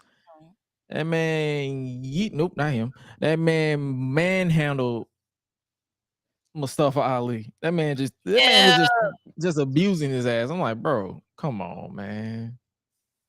Man, what he do to you? I think it's because of that scratch that's on his chest too. I saw that too. I said, what the fuck? I saw that shit. I said, what the fuck happened to this man's chest? I think he got cut or something. I'm like, bro, you got a whole bandage on your chest. I'm like, bro, what happened to your boobie? And turning up, he got cut, and now he want to act up. What happened to your titty? Come on now, what happened to the titty? He got cut. You got a scarred titty. Backstage during the interview, Luke Gallows wanted to thank you for bringing Mia Yim back because he has a quote unquote way with the women. Bruh. When he said that, I wrote this. I said, please, for the love of God, stop scaring the hoes. Man. like, bro, why? That was like, bro, no. That was not professional at all. That was stupid. Oh my God. Like, do bro, better. You not bump being professional. You are a professional hoe scarer. You professionally scare the bitches. That ain't gonna work. Like, come on, man. You can't. You can't talk like that. You made other women be looking at you and be like, okay, nah, I can't do with him. Never mind. I got something to do. I got to go. See you, motherfucker. I'm out.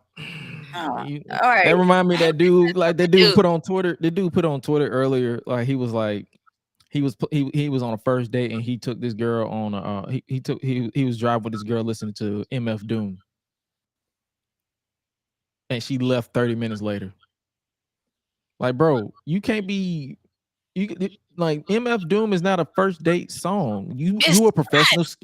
You are a professional scared of bitches because, bro, you literally like, bro, you scaring the hoes. Like, don't be listening to MF Doom. You listen to that motherfucker on the third date when y'all know each other. Like, you listen to it like when you done invested time in your relationship. Nah, I'm gonna be honest with you. Some of these songs should not enter the ears of some of these maidens. Let's just put it right there. Like, some music should just be left to us brothers. And MF Doom is one of them who don't usually. The MF Doom should be one of them people who be left to us brothers. Like I listened to a few of his songs. Unless you like with the type of like girl that's like really cool and she does listen to like the same stuff, that's the only way it can hurt. That's what I mean by that. Cause if I'm dating a dude and like we got sort of like a good taste in music on, but then I find out he listens to some other junk, It's like really weird, and I ain't never heard of it before. It's like, you know what? This is not for me. I quit. He won't even know. Like, I already done quit. As soon as he started the track, I'm like, yeah, I can't wait to get out this car. Yeah, it's about that time. Like, man, either he dropping himself out. Like, I am ready to go. God damn. This ain't gonna work, homie. I'm like, you are a prophet. You can drop me right here. I'm like, I'm good. Like, you drive, just let me go right. It's cool. You ain't gotta take me all the way back. No, drop me right here. Like, what happened? Don't worry about it. I got something I gotta handle. Some emergency. Never You about to say, let's go to the gas station and then go out the back door. He at the gas station. You about to go out the back door, like, oh, all right, bye bye. See you. We not about to. That's the worst day. That's the worst day. But so Luke Gallows, stop scaring the bitches. But speaking of someone who's not a bitch, she's the HBIC though. Mia Yim made her in-ring return in WWE, or you could say debut if you don't count time as Reckoning with Retribution, which we don't acknowledge that. It was a match against Tamina. It was a solid showcase for Mia. It was a few little spots where Tamina mistimed it, but other than that, it was a solid showcase for that. Then we had Chad Gable continues to make people look good in his match against Riddle and Triple H.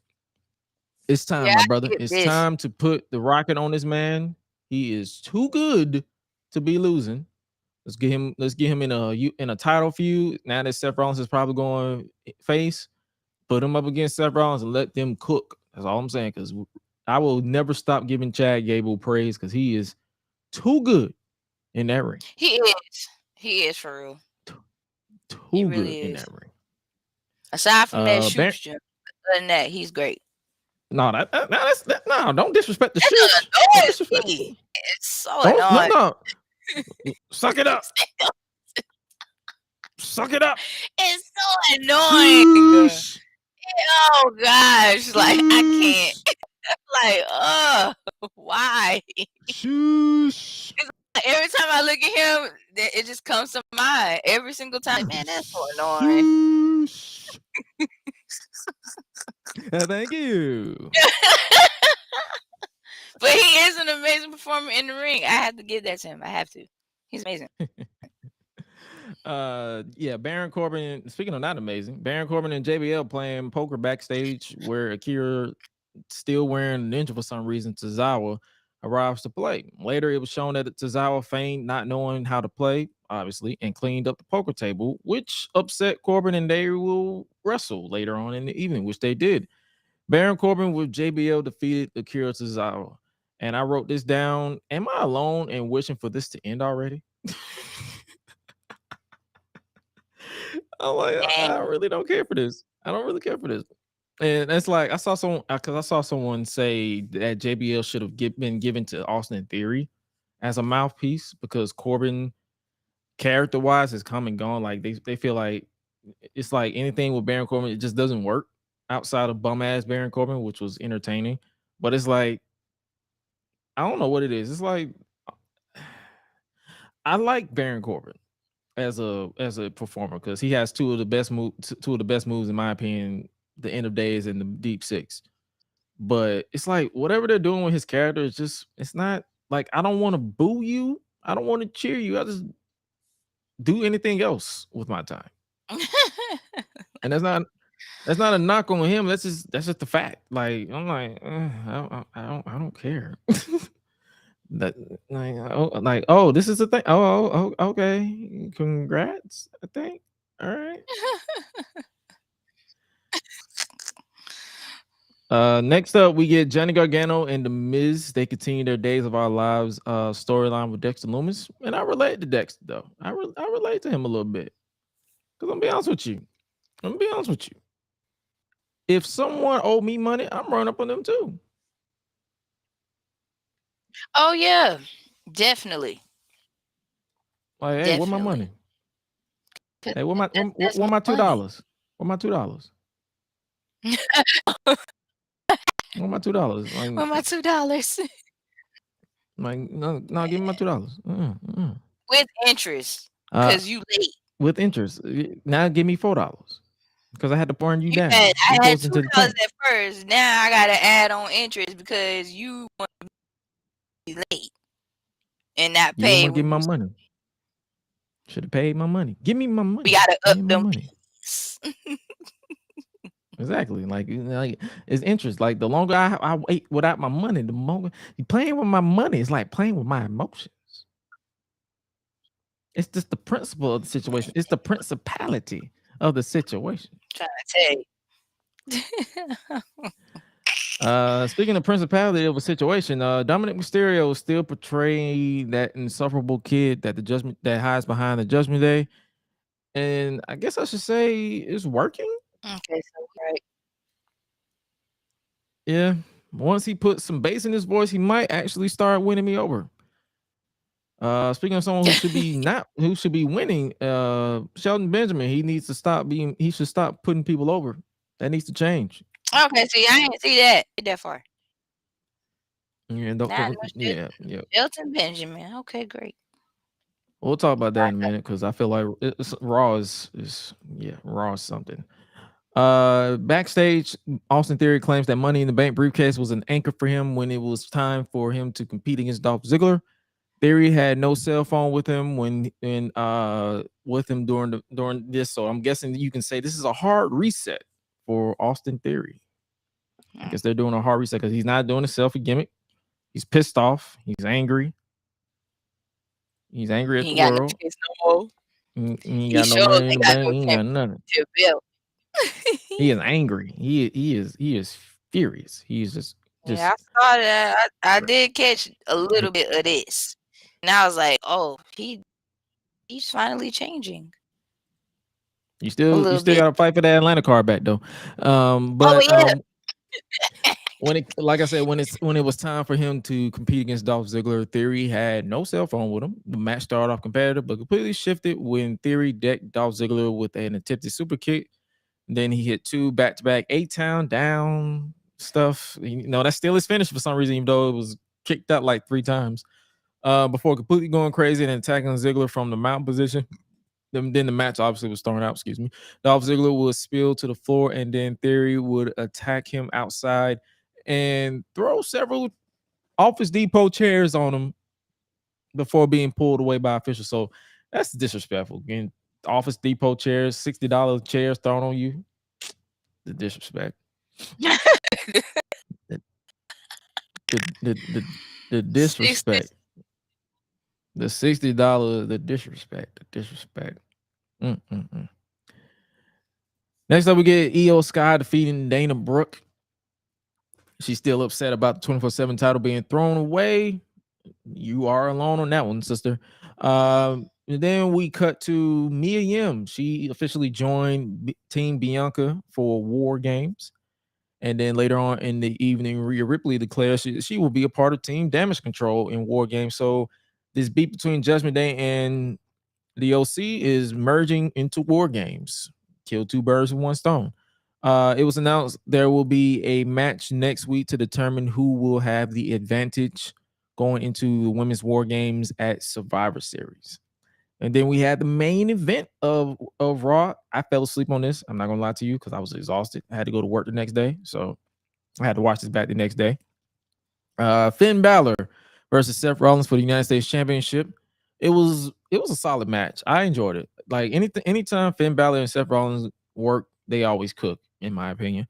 So obviously, as the match progressed, the rest of Judgment Day tries to come to the aid of Finn Balor. The OC and Mia Yim came out to even the odds. With the referee distracted, AJ Styles pushed Finn Balor off the top rope, and the OC and the Judgment Day were on their way from ringside. They was brawling all over the place. Rollins hit the curb stomp on Finn Balor to pick up the win to retain the title. And then after the match, Austin Theory ran out and assaulted Seth Rollins.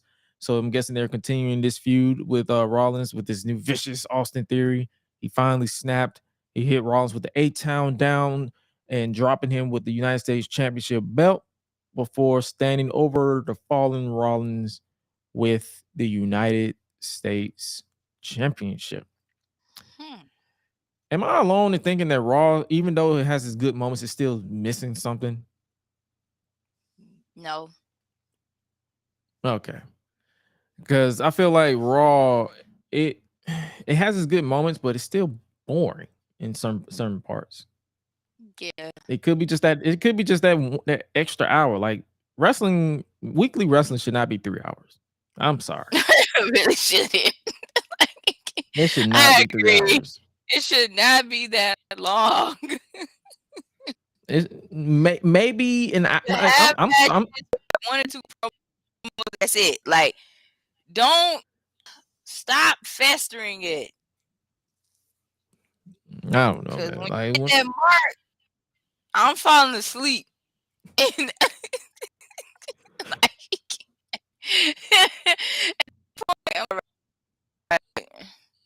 all right, I'm going like night. It's a wrap. Going to bed. Once you start rubbing your face, you can be like, oh my God, what? God, like they still going. Like, oh, come on, Pastor Wyatt. He not even on this show. You be like, come on, Pastor Wyatt, save us from this bullshit, please. God dang, man. Come on, Pastor Wyatt. Come on. And obviously, we didn't talk about it on SmackDown, but it looked like they're teasing towards the LA Knight versus Bray Wyatt match at some point. So the promos between those two are going to be interesting. I'm intrigued. Did you say you didn't watch NXT this week, right? AEW. You say so you didn't watch NXT this week? You kind of you broke up a little bit. That's my bad. NXT and AEW, I didn't catch those. All right, so we're gonna give you a quick little rundown with NXT because you didn't really miss much. Oh, we got one thing that you missed. We'll talk about, but you didn't really miss too much when it came to NXT this week. Let's talk about. Let's look at the key points that we're going to be talking about. Yes, I got it right there. NXT Championship match. Braun Breaker defeats Von Wagner with Mr. Stone to retain the NXT Championship. I wrote down generic presence aside, I got to give Von Wagner his props. He's improved in that ring. Something's just missing. It could be character-wise or something. It's just something missing with him. But he's grown on me. I give him that since the last time I talked about him in depth, which was like 6-8 months ago when NXT 2.0 was a thing. After betraying what's her name? After betraying Nikita Lyons, Zoe Stark came to the ring to cut a promo. Stark said her back felt much lighter for not having to carry Nikita Lyons for another week. Stark said that she was told by management to team with Nikita Lyons for the WWE Women's Tag Team title tournament. Lyons said that after she got injured after her match against Mandy Rose, Stark said that Lyons told her that she was not mad at her for getting injured. Stark emphasized that she carried Lyons' ass, her words, not mine, and only got endless apologies instead of endless results. She emphasized that she was tired of putting people over and said that NXT is now about her. She called herself the hunter and that the NXT roster was now her prey. She is undeniable. Okay. I can't be alone in this. When I saw Zoe cut that promo, the only thing I could ask myself, there's no way she's in our demographic. She's 28. She's 28. Yeah. 28. She's 3 months older than me. 3 years I would have gave you, but 3 months, buddy, you look in your late 30s. That's on like 28. She is 28 years old. That don't okay, friend. That is she was born January 1994. She's born January 1994. She'll be 29 in January. Oh my gosh. She look like somebody's fit grandmother, but I digress. Mm-hmm. Good promo, but it's like that's the only thing I could think about doing this entire promo. I'm sorry. Like anybody get offended by that, that's just how I felt. I'm like, you 28? That's all I can think. I'm like, you blood, you 28? I literally be doing other people like that when I be looking at them. I'm like, you what? Even like some people who be younger than me, and I be like, you 23, you 22, you 21. What? I'll do you one better. It's this kid that I work with. This kid. I have never seen a whole much beard in my life for a 19-year-old. I was like, 19? I was like, you ain't no 19, boy. Shut up. And he was like, nah, for real. Like, I'm 19. I won't be 22. 19? You look 30. Bro. You look 30. And like when we had like lunch, we went on like our little lunch. Somebody was like, are you older than her? Man. Nah, I'm older than him. But yeah, he look older, don't he? Like I said, what's in y'all food? It's in y'all food. It's the food, hormones. It's something like, oh, that's scary. Scary. It was basically the same old. I pretty much wrote down the stuff that I pretty much paid attention to for NXT, aside from Zoe Stark and her age. Andre Chase confronted Duke Hudson backstage on the Chase University office. Hudson said that he threw the towel in the mat so that Chase could fight another day. Hudson said that if he went down, the entire university will fall, and that he did it for the college, and that he was guilty as charged for bleeding black and red. Thea Hale came in to interrupt before Hudson walked out of the shot. So basically, they were building something there with Hudson, and I'm intrigued with that. And then we had Indus Veer Mahan, and Sangha defeated George Cannon. No relations to Nick Cannon that we know of, because he might be his son. We know Nick Cannon popping babies left and right. And Ariel Dominguez, I believe that. It was basically it was an extended squash match. Sangha, Veer Mahan is athletic as fuck for no reason. Like that dude is hella athletic. It's crazy how athletic this dude is. Like you see how high this man jumps, and it looked like he was not even trying. Dang. After the match, Sangha and Mahan cut a promo calling out the Creed brothers. So I'm guessing that's their next feud as they reunited as partners. Mahan and Sangha, said that they respect them, but they would unfortunately take down the Creed brothers to rise. Next up, we had Apollo Crews defeated Big Ass Head, JD McDonough. I know I talk trash about JD, but I got to give him his props and his due. He's been cooking in that ring for the past 3 weeks, so I got to give him that. McDonough went for a top rope moonsault on Crews, but Crews evaded and hit the standing ovation slam, which is the one-hand spine buster on McDonough for the pinfall. So he actually won. So it's looking like they're teasing Apollo Crews and LeBron Breaker for the NXT Championship on down the line. I wouldn't be surprised if it's at the what was it, deadline or dead something. It's the next special event that they're gonna have.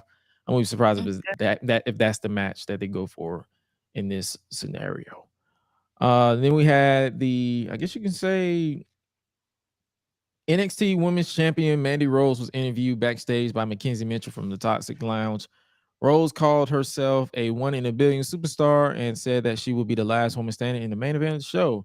And I wrote down, LOL, she looks like Nikki Bella. Please lose tonight. And yeah, we all know how that went. Dang.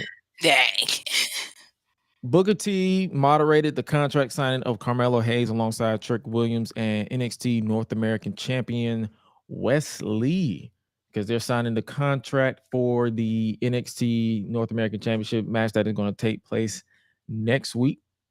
So, yeah.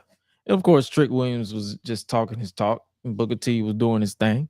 When asked about the possibility of being a 3-time champion, Hayes says that Lee's limit was when he pulled up and started, before promising Lee that the worst moment of his life would end after he beat Lee for the title. But that's a bar that Carmelo Hayes said. He said, your limit is when I pulled up and start. Like, well, shit.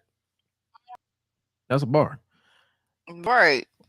Williams put over Lee, but reassured it will be Lee's first and last title defense. When asked about the match being his first defense, Lee said that he would show the world he will become the new standard for being the North American champion. Hayes and Lee signed the contract, making their match official. Lee and Hayes argued a little bit before Booker T simmered things down and told them to save the drama for your mama.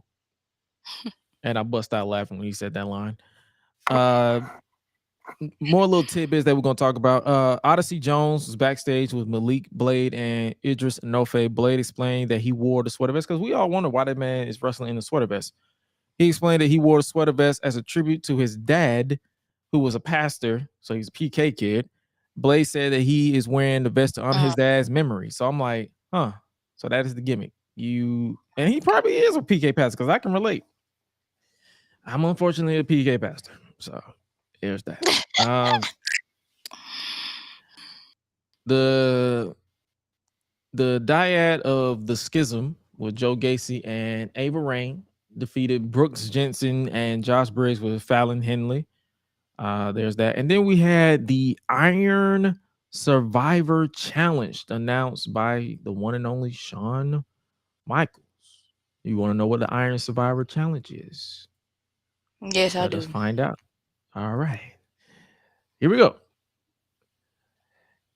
WWE Hall of Famer Shawn Michaels returned to NXT to announce the brand new Iron Survivor Challenge, a new match type that will pit NXT superstars against each other to determine the number one contenders for both the NXT the NXT Championship and the NXT Women's Championship, respectively. The rules are as follows: 5 superstars will compete in this unique 25-minute match as they battle each other and the clock. 2 superstars will start the match, and every 5 minutes, a new superstar will enter the match until all 5 are in the ring. The goal is to have the most falls when the clock hits 25. Falls can be won at any time by pinfall, submission, or disqualification. When a superstar scores a fall, they will earn 1 point. However, when a superstar loses a fall, that superstar must pay the penalty. They are forced out of the ring into a penalty box for 90 seconds. Once the 90 seconds are up, the superstar can re-enter the match. The superstar who has scored the most falls when the clock hits 25 minutes will be named the Iron Survivor and become the number one contender for the NXT Championship and NXT Women's Championship, respectively. So it's basically Championship Scramble meets King of the Mountain with the penalty box meets Iron Man match. I'm intrigued. All I said was, oh my God, you're asking me as a fan to keep up with points with THC in my system. You're just asking for trouble. Because dang, I watch all my wrestling high. Not gonna work. Not gonna work at all. More little stuff. Indy Hartwell defeats Tatum Paxley with Ivy Now, and I wrote solid match. Dexter Loomis win. You get your money from the Miz. Come get your wife out of NXT. NXT, and in the main event, NXT Women's Champion Mandy Rose. She defeats Alba Fire. So Mandy Rose is still the NXT Women's Champion. Thank you very much. She is still the NXT Women's Champion. And I wrote down she is most definitely breaking Asuka's title reign length because she is not losing that title. But Fire was on the ladder. Oh, excuse me. Fire placed Rose on the table, on the announce table, and went for a swanton bomb on Rose, but NXT UK's Isla Dawn came from out of nowhere and sprayed mist in Fire's face before pushing Fire off the ladder through the table. Rose got up as Fire was laid out, on the table, and she is still the NXT Women's Champion. Thank you, Isla Dawn. I actually was not familiar with her because, I'm be honest with you, I'm not too familiar with NXT UK. If you've listened to the podcast and my interviews with people like Deontay DDJ, you know I don't have the time to watch it. So I didn't know too much about her work. And I just simply said, okay, quick, someone link me a match to check out. Someone link me something for me to check out. And I actually had the time to look at some of these matches. I'm sold. I'm in. Let's see what it do. Well, I'm gonna need somebody to get that title off Mandy Rose ASAP because I'm done. He's like, I'm tired now. And it's not. I need y'all. I'm tired at this point. I need y'all to do something else. But that was NXT. And then I guess you could say let's talk about AEW Dynamite before we move on to our full gear preview and predictions. I guess I can basically tell you it wasn't pretty much. It was, in my honest opinion, AEW Dynamite. It's a place where my favorite wrestlers are, but the show itself just feels long. Not long. It just feels like nothing happened. Oh, well, dang. Because 2 hours isn't too long for me. It just feels like nothing happens with me. It's just me though. We'll start off the show with Claudio Castagnoli and Bryan Danielson defeating Chris Jericho and Sammy Guevara. So we're getting BCC and Jericho Appreciation Society again. And I wrote down a couple notes. Whenever I see Sammy on TV, I always ask myself, who keeps inviting blood to the party? Because he's just there. BCC versus JAS again. When will this shit end?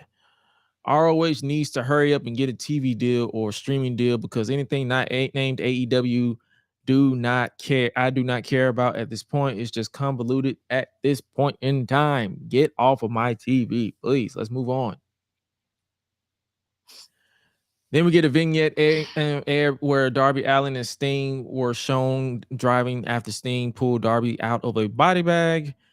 Jeff Jarrett reminded everyone that he first wrestled Sting 24 years ago while hyping up the upcoming tag team match on Saturday. Okay. The Acclaimed had a music video. They had you should check it out, featuring Paul White as Captain Insano. I don't know if you know too much about Captain Insano. If you don't, YouTube it. That led into the next match where Swerve Strickland defeated Anthony Bowen. Swerve was extra aggressive in his match. Anthony appeared to hurt his shoulder when Swerve dropped him into the audience. Anthony tried to mount some comeback, obviously, but was ultimately destroyed by Swerve as he got the win with the half Nelson cradle driver. Tony Schiavone interviews Samoa Joe for an interview. Samoa Joe explains that he will not allow himself to be victimized because after he attacked Wardlow last week, Powerhouse Hobbs came out to confront him, and he's basically told Hobbs, "Nuck if you buck." He said, "You see, you can come in here and catch one." I'm like, bro, he basically just told you, "Nuck if you buck." Nuck if you fucking buck. Like, yeah, let's go. But before they can fight, Wardlow comes out. There's a brief 3-person brawl. The locker room empties to separate them. Wardlow is able to hit basically a suicide dive on everyone and to stand tall to end the segment. Like I wrote down a few notes. Samoa Joe is still flawless on the microphone. Joe told Schiavone that he hopes this interview goes better than the last one he had with his former colleague, Paul. And for those who, before the fake outrage, Paul Heyman, back when they were building towards the Burning Glizzy pay-per-view. Samoa Joe basically told Powerhouse Hobbs, "Nuck if you buck," like I said. And then when I wrote down when the brawl broke out, all I could think about was meat. It was just big meaty men bumping meat. That's it.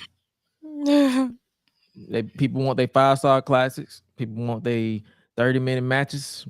Not me. Shout out Big E. Britt Baker cut a passionate promo backstage about how she is no longer the person she was 3 years ago, and she built this division, became her own role model. She basically cut a babyface promo while being the heel. Kind of confusing, but it was one of the best promos I've heard from Britt Baker in a hot minute. Next up, we get the match of the night. Literally the only match that I actually paid attention to in full length. The AEW World Trios Champions Death Triangle, Pac, Rey Fenix, and Penta El Zero Miedo defeats Top Flight, Dante and Darius Martin. Welcome back, Darius Martin. And AR Fox, the legendary AR Fox. Death Triangle wins after AR Fox gets hit at the... Okay, let me try that again. Let me try that one more time. Death Triangle wins after AR Fox gets hit with everyone's finishers, and the Lucha Brothers hit tandem suicide dives on Top Flight. Pac picks up the victory with the Black Arrow. In an exclusive interview or video posted to their Twitter account, AEW offered AR Fox a contract and was stunned and happy. Well-deserved and overdue to AR Fox. Congratulations. He's actually trained. He trains a lot of people here in Atlanta, and he's one of a lot of your favorites that actually came from the indies.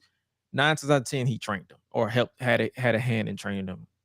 People got their swag from AR Fox, so he deserves his flowers and he deserves his contract. It's about damn time, because all I could tweet while watching this match was somebody hurried to fuck up and sign AR Fox, and they offered him a contract. If he accepted, cool. Either way, congratulations to AR Fox. Then we get an AEW World Title Eliminator Tournament match. Ethan Page defeated Bandino to advance in the tournament. This one kind of tuned out a little bit because the match was solid for what it was, but it was like, oh, okay. And the crowd this entire night was just ass. Like they gave Raw from last week a run for their money. They was just ass. Like they was not reacting to a lot of shit. But they reacted to after the match from the trios match, because it was made official that Kenny Omega and the Young Bucks will return and challenge Death Triangle at Full Gear. So their suspensions are done. They have officially been reinstated, and they will fight this Saturday at Full Gear. AEW Interim Women's World Champion Toni Storm defeated Anna Jay in a championship eliminator match. I fucking hate those eliminator matches for some, like, even if I don't care if it's a championship #1 contenders match or a champions challenge or whatever they called it in WWE, or championship elimination. I just hate those. Storm evades the Queen Slayer and hits the Sweet Chin music and eventually locks in the Texas Cloverleaf to make Anna tap out. Basically, I said Sweet Chin music, the Sweet Cheeks music, because the running hip attack. After the match, Jamie Hayter confronted Toni Storm, and I just see Jamie losing on Saturday. We'll talk about it during our preview predictions. And then obviously the show closed with a promo, if you will. It was a promo battle between Jon Moxley and MJF. Well, obviously before they could actually cut a promo, they were attacked by the Firm, which was Stokely Hathaway's group. And obviously they was dispatched easily. So I don't know what they're doing with MJF. Like, are they going to commit with this babyface turn, or are they going to just do a double swerve at the pay-per-view and have him turn heel? I don't know, but it was a solid promo back and forth. The show closes, like I said, with a preview. MJF saved Mox from the Firm and then explained why becoming AEW World Champion will mean everything to him. Jon Moxley promised that come this Saturday, the training wheels are off, and that's how they ended the show. That's how they ended the pay-per-view. And the go-home edition to the pay-per-view. It didn't really sell me on my own spending $50. But I'll probably, if I got it, I'll probably, like, if I got the time, I'll probably spend it. Like, I don't know, man, but I don't know. They still got time to try to sell me. I'll probably check out Rampage and see what they do. But until then, I don't know. All right, let's do the speed round preview and predictions for AEW Full Gear 2022. I'm gonna pull up the match card and we're gonna do our shenanigans. More than likely, if you guys are following us on social media, if Twitter is still alive by the time Saturday happens, then I'll more than likely post our who wins, because the last challenge Suela won. Let's see if we can do it. if she can do it back to back. So, Full Gear 2022. Let's start with this first match. We have Sting and Darby Allin versus Jeff Jarrett and Jay Lethal in a tag team match. Who you got? I'm gonna go with Jay Lethal and Jeff Jarrett. Oh, okay, cool. Let me put my mic this way while I'm typing this. So you going with Lethal and Jarrett? Let me make sure I got this properly. Lethal, Jarrett, and I'm probably gonna go with Sting and Darby. Do that. Sting. Okay. Next up, we have the Trios match for the AEW World Trios Championship. The Elite versus Death Triangle for the titles. Who do you think? I'm gonna go with Death Triangle. Okay. Okay. Cool. And then next up, we have a steel cage match for the it's between these two, Jungle Boy, Jack Perry, because they're starting to call him Jack Perry now, versus his former friend Luchasaurus. I wouldn't be against the Luchasaurus win. Okay, so we're both going with Luchasaurus. This match was just made official on AEW Dynamite. It'll be a triple threat match for the TNT Championship. Wardlow versus Samoa Joe versus Powerhouse Hobbs. Meat slapping meat. Wow. I'm gonna go with Wardlow retaining. I'm gonna go with. I want Powerhouse Hobbs to win, but I'm gonna go Joe. with Wardlow. Okay, you going with 2 belts, Joe? Yeah. And we have the return of Saraya, her first match in 5 years, versus Dr. Britt Baker, DMD. I'm gonna go with Britt. I got Britt. I'm about to go with Britt on this one because I got Britt. that promo she cut on Wednesday kind of made me like, oh, I don't think she's gonna lose. So we'll see on that. And then next women's match is for the AEW Interim Women's World Championship.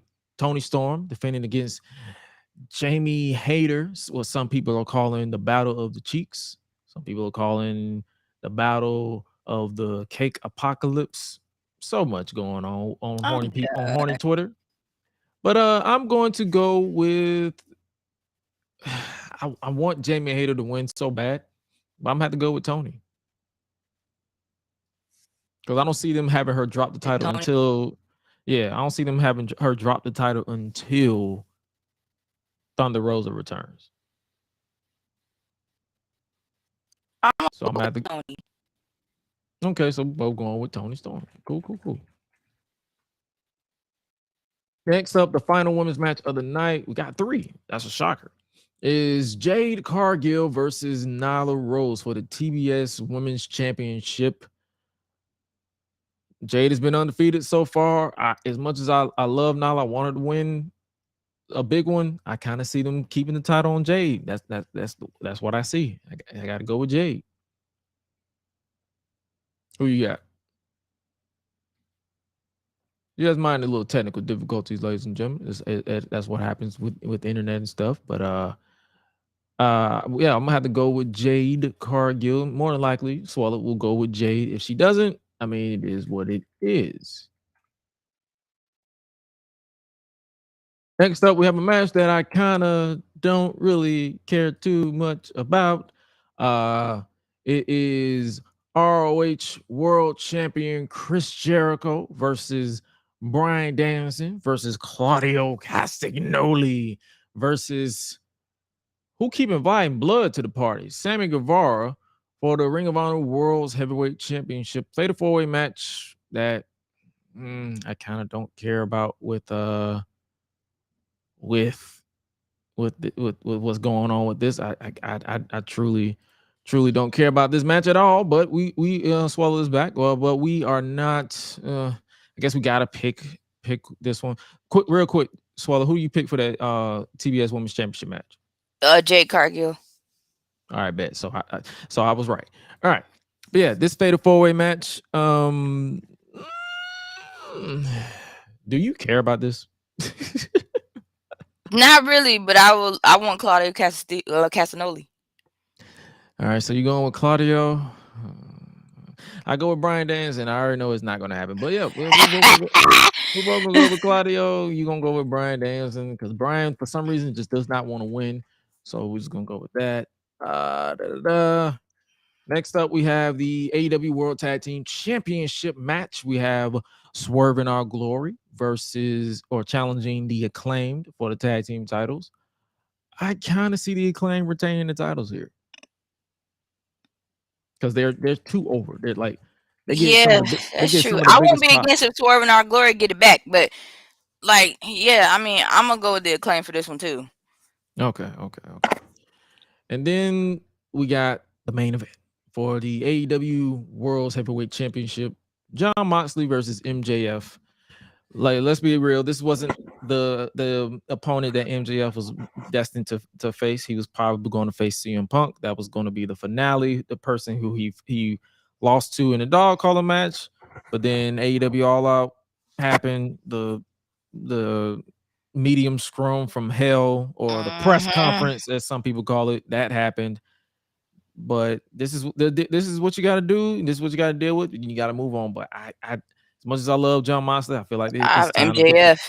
I was just gonna say. I was just gonna say MJF like really quick. I was like, you know what? I kind of want MJF to get the belt. It's time. It is time to put that title on this man. It is time. We got to do it. You got to do it. So MJF, we're both going with MJF. We're gonna see it. We're gonna have to witness it. Hopefully, this shit don't last until midnight. But I'm telling you. But it is what it is. But yeah, we're both going with MJF when it comes to our preview and predictions, and that is AEW Full Gear. It goes down this Saturday. Next week is Survivor Series, literally. So dang. As of now, I don't have to work. So if we both are off on Saturday, we might review it. But I know we will be next week's episode of the Gresh Unleashed podcast will be a retro review, a Thanksgiving edition, because it is going to fall on Thanksgiving. It will be a tape delay because we're both going to be with our family, but we're going to get the Gresh Unleashed podcast is still happening, but it's just going to be on a tape delay. Hopefully you guys enjoy it, and hopefully you guys enjoy today's episode of the Gresh Unleashed podcast. But before we end today's podcast, you know exactly what we got to do. Acknowledge me. All right, now this time of the podcast where we chop it up with Bandit, where we give the floor to the Queen of Rebels herself, Suela the Bandit, where she gives us the top trending topics of what's going down in today's society and all the mumble jumble. Take it away, Queen Rebel. Okay, so first off, the situation that happened in the news, gosh, I forgot that girl's name already. She pretty much passed away due to I think like she went on a trip or something, like a friend's trip or something like that, and they are saying that she ended up being murdered instead of saying that it was alcohol poisoning. So honestly, to be real, it's like, I do want people, let them do their job. What's done in the dark, it'll come to the light. However, you got to be careful who you call your friends. I can't stress that enough. But I mean, you got to be careful about that. Sources say that the girl said she clearly did not want to like fight at all. So it's sad, man. Like, I really do hope justice do be served. I really hope, in my opinion, I hope all of them get caught because they all played a part in it. Also, I do pray for her peace and comfort to her family and her mom, and her actual real close friends that really did, really do care about her, and that like she's important like to them as much as like that. That shocks me. Like, how can you? How do I say this? How do you be around a group of people, or just somebody, or a group of people who literally is like setting you up? Yeah. Like that's crazy to me. But I really, really hope they get to the bottom of it. And honestly, they all should got arrested in Mexico. Like straight up. For real. They all should got dealt with in Mexico. Also, please, you guys, like, make sure you stay safe out here. I please, because it's just way too much going on. Please make sure your kids are safe. Make sure you check on your loved ones. Make sure you check on your mental health. Make sure you eat healthy. Make sure you drink water. Make sure you clean yourself. There is no excuse why you can't put no soap on your body when you got hot water in your house. Ain't no excuse, none whatsoever. Also, what is going on? So I know my sister's birthday is on Saturday. My mom's birthday is tomorrow. So I'm gonna give her an early happy birthday. I love you very, very much. Also, I don't know what Happy she's birthday, gonna do. Mom. I don't know what she's gonna do, but we'll figure out something. Cause she's like, I just want to chill out. I'm like, yeah, we're gonna chill out, all right. Like, we're gonna find something. Me and my mom's gonna be. I'm taking my mom to a comedy concert on her birthday. Falls on the 2nd. Okay. And my uncle can't make it out, so we're going to celebrate her birthday on her actual birthday, which is a Saturday that day, and then I'm gonna be hitting up another party. But yeah, it's December 2nd, December 3rd. That's gonna be a busy weekend for me. So hopefully no pay-per-views and nothing goes on that And weekend. also, shout outs to one of the great icons of comedy, Mike Epps. His birthday's tomorrow as well. So yes, like, I had to throw that out there. Also, please make sure that if you're working out, don't overdo it. You don't need to be hurting yourself. I don't want y'all walking around here tearing up your pectoral muscles, walking around looking like Cody Rhodes the first week. I don't need y'all to do that. Like, please be careful. The purple titty. Please be careful. And please be bundled up. It's cold out here. Oh hell yeah! Like, I stepped outside with some sandals. I said, "Oh fuck no!" I went right back in, right back inside. I got some socks. I'll be walking out with 2 socks and two thick pair of socks, and I have on a hoodie, and then I have on a big coat with fur on the inside. So I'm double bundled up, and I got a beanie. So yep. Yeah. I might have to start doubling up on my socks too, because I'm just like, man. And now it's like I have my footies on, and then I've been putting on my long socks on top of it. Because I need to double up on my undergarments too, because I got some things that be freezing when I walk around. Don't let a gush of wind just blow towards me, and I'm like, oh, man. Yeah, to stay warm. Like, it's hot chocolate season. Like, I'm gonna be drinking some hot chocolate. Hot chocolate. Yeah. Hot chocolate. Next week is Thanksgiving, ladies and gentlemen. So you already know what it is. If y'all cooking for Thanksgiving, please make sure you know how to cook your stuff right. Please don't be sitting here saying you know how to cook and you get your stuff store-bought. No, don't even get store. Don't even do that. I'm gonna need you to make your stuff from scratch. Don't play. And if you are in the kitchen with your aunts and your uncles, and you in there cooking, and you ain't doing nothing but just sitting around, just get out. Because at this point, you wasting time, and stuff could have been done. But on account of you, that you just want to sit there and soak up air and not do nothing, yeah, we having issues. Exactly. But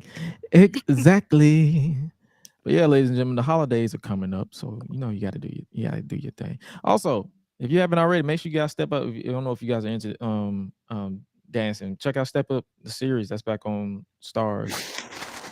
It started on YouTube Premium. It's starring Neo, and now it's starring Christina Milian, because she took over the role from Naya Rivera after she passed, because she was in the role for first 2 seasons. So it's like it's if you're into dancing and drama and all that stuff, this is it for you. Like I gave it a try when it first came on YouTube because I was a fan of the Step Up movie. The first one, the first 2, if you will. But it's like after a while, I kind of blacked out on watching it. I guess because I grew into other stuff. But yeah, if it's something you into, like if you're into dancing and drama, that's something you can check out. Because I actually got caught up. Flesh and Bone is good too. Never heard of it. Yeah, it's on Stars as well. It's like it's so many TV shows I need to watch, but I never get around to watching it. Or if I do watch it, I don't finish it because I'll be working. So, but yeah, the year is winding down, ladies and gentlemen. We're literally 1 month away. We got a few more episodes left for the Gresh Unleashed podcast. I guess from my count, 1, 2, 3, 4. We got 4 more episodes of the Gresh Unleashed podcast for the year. Hopefully you guys stick to it, and hopefully you guys enjoyed it. We might have a best of poll if you guys want to vote on which moment you remember from this past year for the Gresh Unleashed podcast. That is coming soon. And I guess that with that being said, we might as well just go ahead and wrap it up right here because this has been the Gresh Unleashed podcast. We've celebrated 10 years of the Shield. Sasha Banks with more Monday solutions or whatever she's doing with her situation, Twitter verifications and Twitter about to break and all the good stuff. So much, but what isn't, and we also obviously talked about Full Gear and This Week in Wrestling, but what isn't going to break is what we have here for the Gresh Unleashed podcast because Suela has been around since the ending of the first incarnation all the way into the current incarnation, and that doesn't change anytime soon. But ladies and gentlemen, like she said, make sure you stay safe out here. Be careful with who you trust. Be careful. Hopefully you guys got something out of today's podcast and today's episode. And if you are checking us out, make sure you follow us on social media at Josh Gresham ORG, at Suela the Bandit 3.